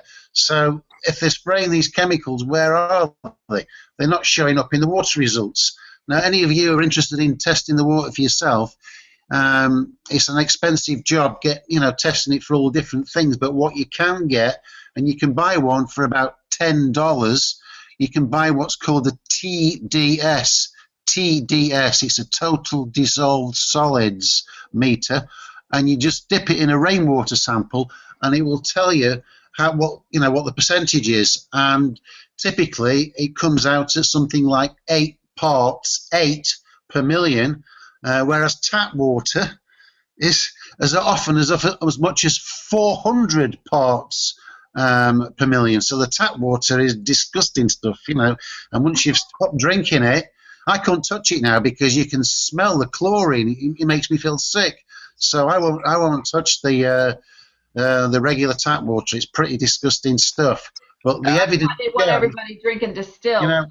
The evidence shows that chemtrails are not spraying chemicals. So I never thought John's idea of planes running on water, but something must be making these things. So if it's not a hologram, it could be water, I suppose, in the planes. Well, and here's another thing too, and you're absolutely right that if you test rainwater even near very busy airports, it's going to be within the ranges of normal. Now, there was a very misleading documentary that got millions of hits where they were testing actual mud or muck near the airports, where you can test mud or muck in the rainforest that's going to be high in certain things like aluminum. And so it was very misleading, and a lot of people took that and ran with it. But what I'd really like to see, and not necessarily just rainwater, but I'd like to see someone trail behind, randomly 500 different airliners that have these chemtrails and do sort of a double or triple blind study to really find out what's in the exhaust and end the debate once and for all. And I'm willing to bet, if I was going to bet money on it, I would bet that most of them is just water vapor, because the technology's there. Why wouldn't they use it? And instead of coming clean, they'd rather fear porn us with us because they want us in a state of fear. So it works perfectly in so many different ways that they're not spraying us. Hell, like you said, the tap water's bad enough. They don't need to spray us. Well, there's one other thing I want to talk about, and we only got just a couple of minutes, but I want everybody to I gotta jump in. I didn't get to comment on the chemtrails. I'm sorry. Let me just. Well, I kind of did, but I need to say another thing before we close that subject. I'm sorry, because I know we got to wrap it up here. The couple things I can say anecdotally. I live in California, and everyone knows we've been through a fairly serious drought, where they could have announced it a couple years earlier than when they finally did, right? And now this year we've finally had some great rain, and what I've noticed that corresponds with that is we were just covered in chemtrails the whole time we were officially in that drought. I know we're not yet officially out of it, but they've allowed all this rain to happen this year. Now, why I say they allowed it, okay, now again, to what extent the chemtrails are involved with geoengineering, I don't know, but we need to understand that weather modification is a real technology that exists. My understanding is, and you can tell me if I'm wrong, but I've done my own research too, and I realize there's a lot of information out there. We can't always discern how much of it's real and how much isn't. But from what I know so far, weather modification is a real technology. It was used back in even Vietnam War. Yep. And now they agreed, they signed a thing that said they wouldn't use it as a method of warfare anymore between nations. But as far as I understand it, they didn't sign anything saying they couldn't use it in their own countries, you see. And the technology exists to bring rain and to stop rain. So nobody can tell me that this drought was just that simple, because like they have the technology to stop the drought and they didn't do it. Likewise, that same technology could have created that same drought in the first place. You follow me? And so so I think I touched my 2 points, that anecdotally I experienced this cover of constant chemtrails through the drought, and now that it's been rain and plentiful rain compared to last winter, I don't see that kind of chemtrail action anymore. I still see some, but nothing like it was, you know. Two things real quick. Yeah, they absolutely have been doing weather seeding since the 60s. They use aluminum particulates for that. And another thing that they use the same thing for is when, they use the HARP array telescopes, they use aluminum, I think it's called chuff or something like that, to amplify the signal from these electromagnetic beams, or these radio frequency beams. And so there definitely is, there are reasons for them to do that sort of thing. But my argument is that, that it probably doesn't account for 90 to 99% of the, so-called chemtrails when they do have the technology to run internal combustion engines on water. So, I agree with your research. You're spot on. I just don't think that it's 100% all of the chemtrails are doing, that sort of thing. Right. Well, I think there's multiple technology involved, probably, or at least more than one. Sorry, that's it. There is weather modification. That's in my opinion, that's been proven, because that's been shown, by some of these storms that have been redirected, some of these storms that they could just kill off if they wanted to, and they don't. Chaff you're talking about, with putting aluminum up in there so that they can say they can, test their radar stuff. Yep. At the end of the day, I do believe that it was part and parcel to the demoralization and the psychological terrorism that has kept most Americans and most people that live in countries that have, like UK, that have these terrible chemtrails, in the sky. It's to make you to the point where you're like, man, I give up. If they can, we can't even control the air we breathe. I mean, they so have us here. They just so control everything, and that's exactly what they want you to think. They don't actually have it quite that much in control, because they're not controlling this broadcast right now, and they're not controlling my mind, and they're not controlling you guys' mind. So we're still free to think, and as long as we're still free to think, we should be utilizing that thinking time to question everything. Again, I mean, how many times can you say question everything? Question what we said, start there, and then whatever the rabbit trails take you. But look at some of the research that, Lawrence showed you earlier tonight. Listen to the things that Kristen says, Jonathan says. I'm the hostess, but I freestyle some on my own, and I'm pretty good at brainstorming with other people, and it's one of the reasons why I think this group has gotten as far as it's gotten. And one of the things that they came out with right off the bat with BOB was they don't have a model, they don't even have a map. Tim Osmond says it over and over and over again. Some of these people that make you think that they're not with these troll groups, absolutely are working with them. There's no doubt in my mind now. I've watched the convolution of some of these people and what they say one week and what happens the next. So trust nobody. Don't trust us. Don't trust us with not checking what we say. And you know, I reiterate at the end of the show that everything we've said has been speculation, our own viewpoints, showing you our research, showing you our dialoguing, and that's that. So, anybody have closing something to say? Because I'm Yeah, done. if I may, I've got just a couple of quick closing things. I don't know if I mentioned this earlier, but I did invite Matt to join us on this show. He respectfully declined because he was painting a column. So I'm very glad and very proud of him that he has a job, and he should feel very lucky for that. But he did decline. The other thing I just wanted to mention real quick is I now have 3 different YouTube channels. Obviously, I've got the Morgile, I've got the Morgile 2, and then I've got the third channel, which is just my name, Jonathan Christopoulos. And the reason I've done this is not to confuse people. It's just so that I don't want to have my main channel taken down for any copyright strikes. I've already got one. And so I'll put links to, you know, everything that I do on Facebook and on all the different channels. But y'all just, you know, realize that I'll be sort of YouTubing on 3 different channels. Other than that, I'll definitely look forward to hanging out with you guys again next Sunday, and check us out on the Globebusters on Wednesday. And and the reason I mentioned that first thing is I didn't want people to think that we were just sitting here picking on Matt defenselessly. I did give him an open opportunity to come on the show, and he respectfully declined, and that's fine. But you know, it's enough said on that, and thank you guys so much for your time, and I'll pass the baton. Okay. Real quick, Matthew, tell me if it's true. People, I tried to look up I wanted to see the description on the video, his, what is it, Ground Zero video, and I couldn't, it says private. Are you finding the same if you try to pull it up? Yeah, we truced, and I'm going to take, as soon as we get done with this show, I'm going to take mine down. I'm going to take, Can I just make a quick closing comment and maybe ask all of you for a one-liner? You know, it seems that so many of the Flat Earth personalities are self-destructing, or they've got, you know, their information is suspect, so they're being debunked.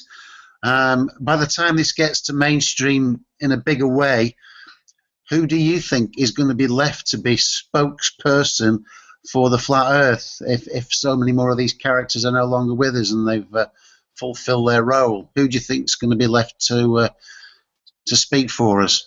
I hope it's somebody who's you know, done a heck of a lot of research and can you know, explain what flat Earth means to most people, and hopefully it isn't somebody that wants to be in a leadership role.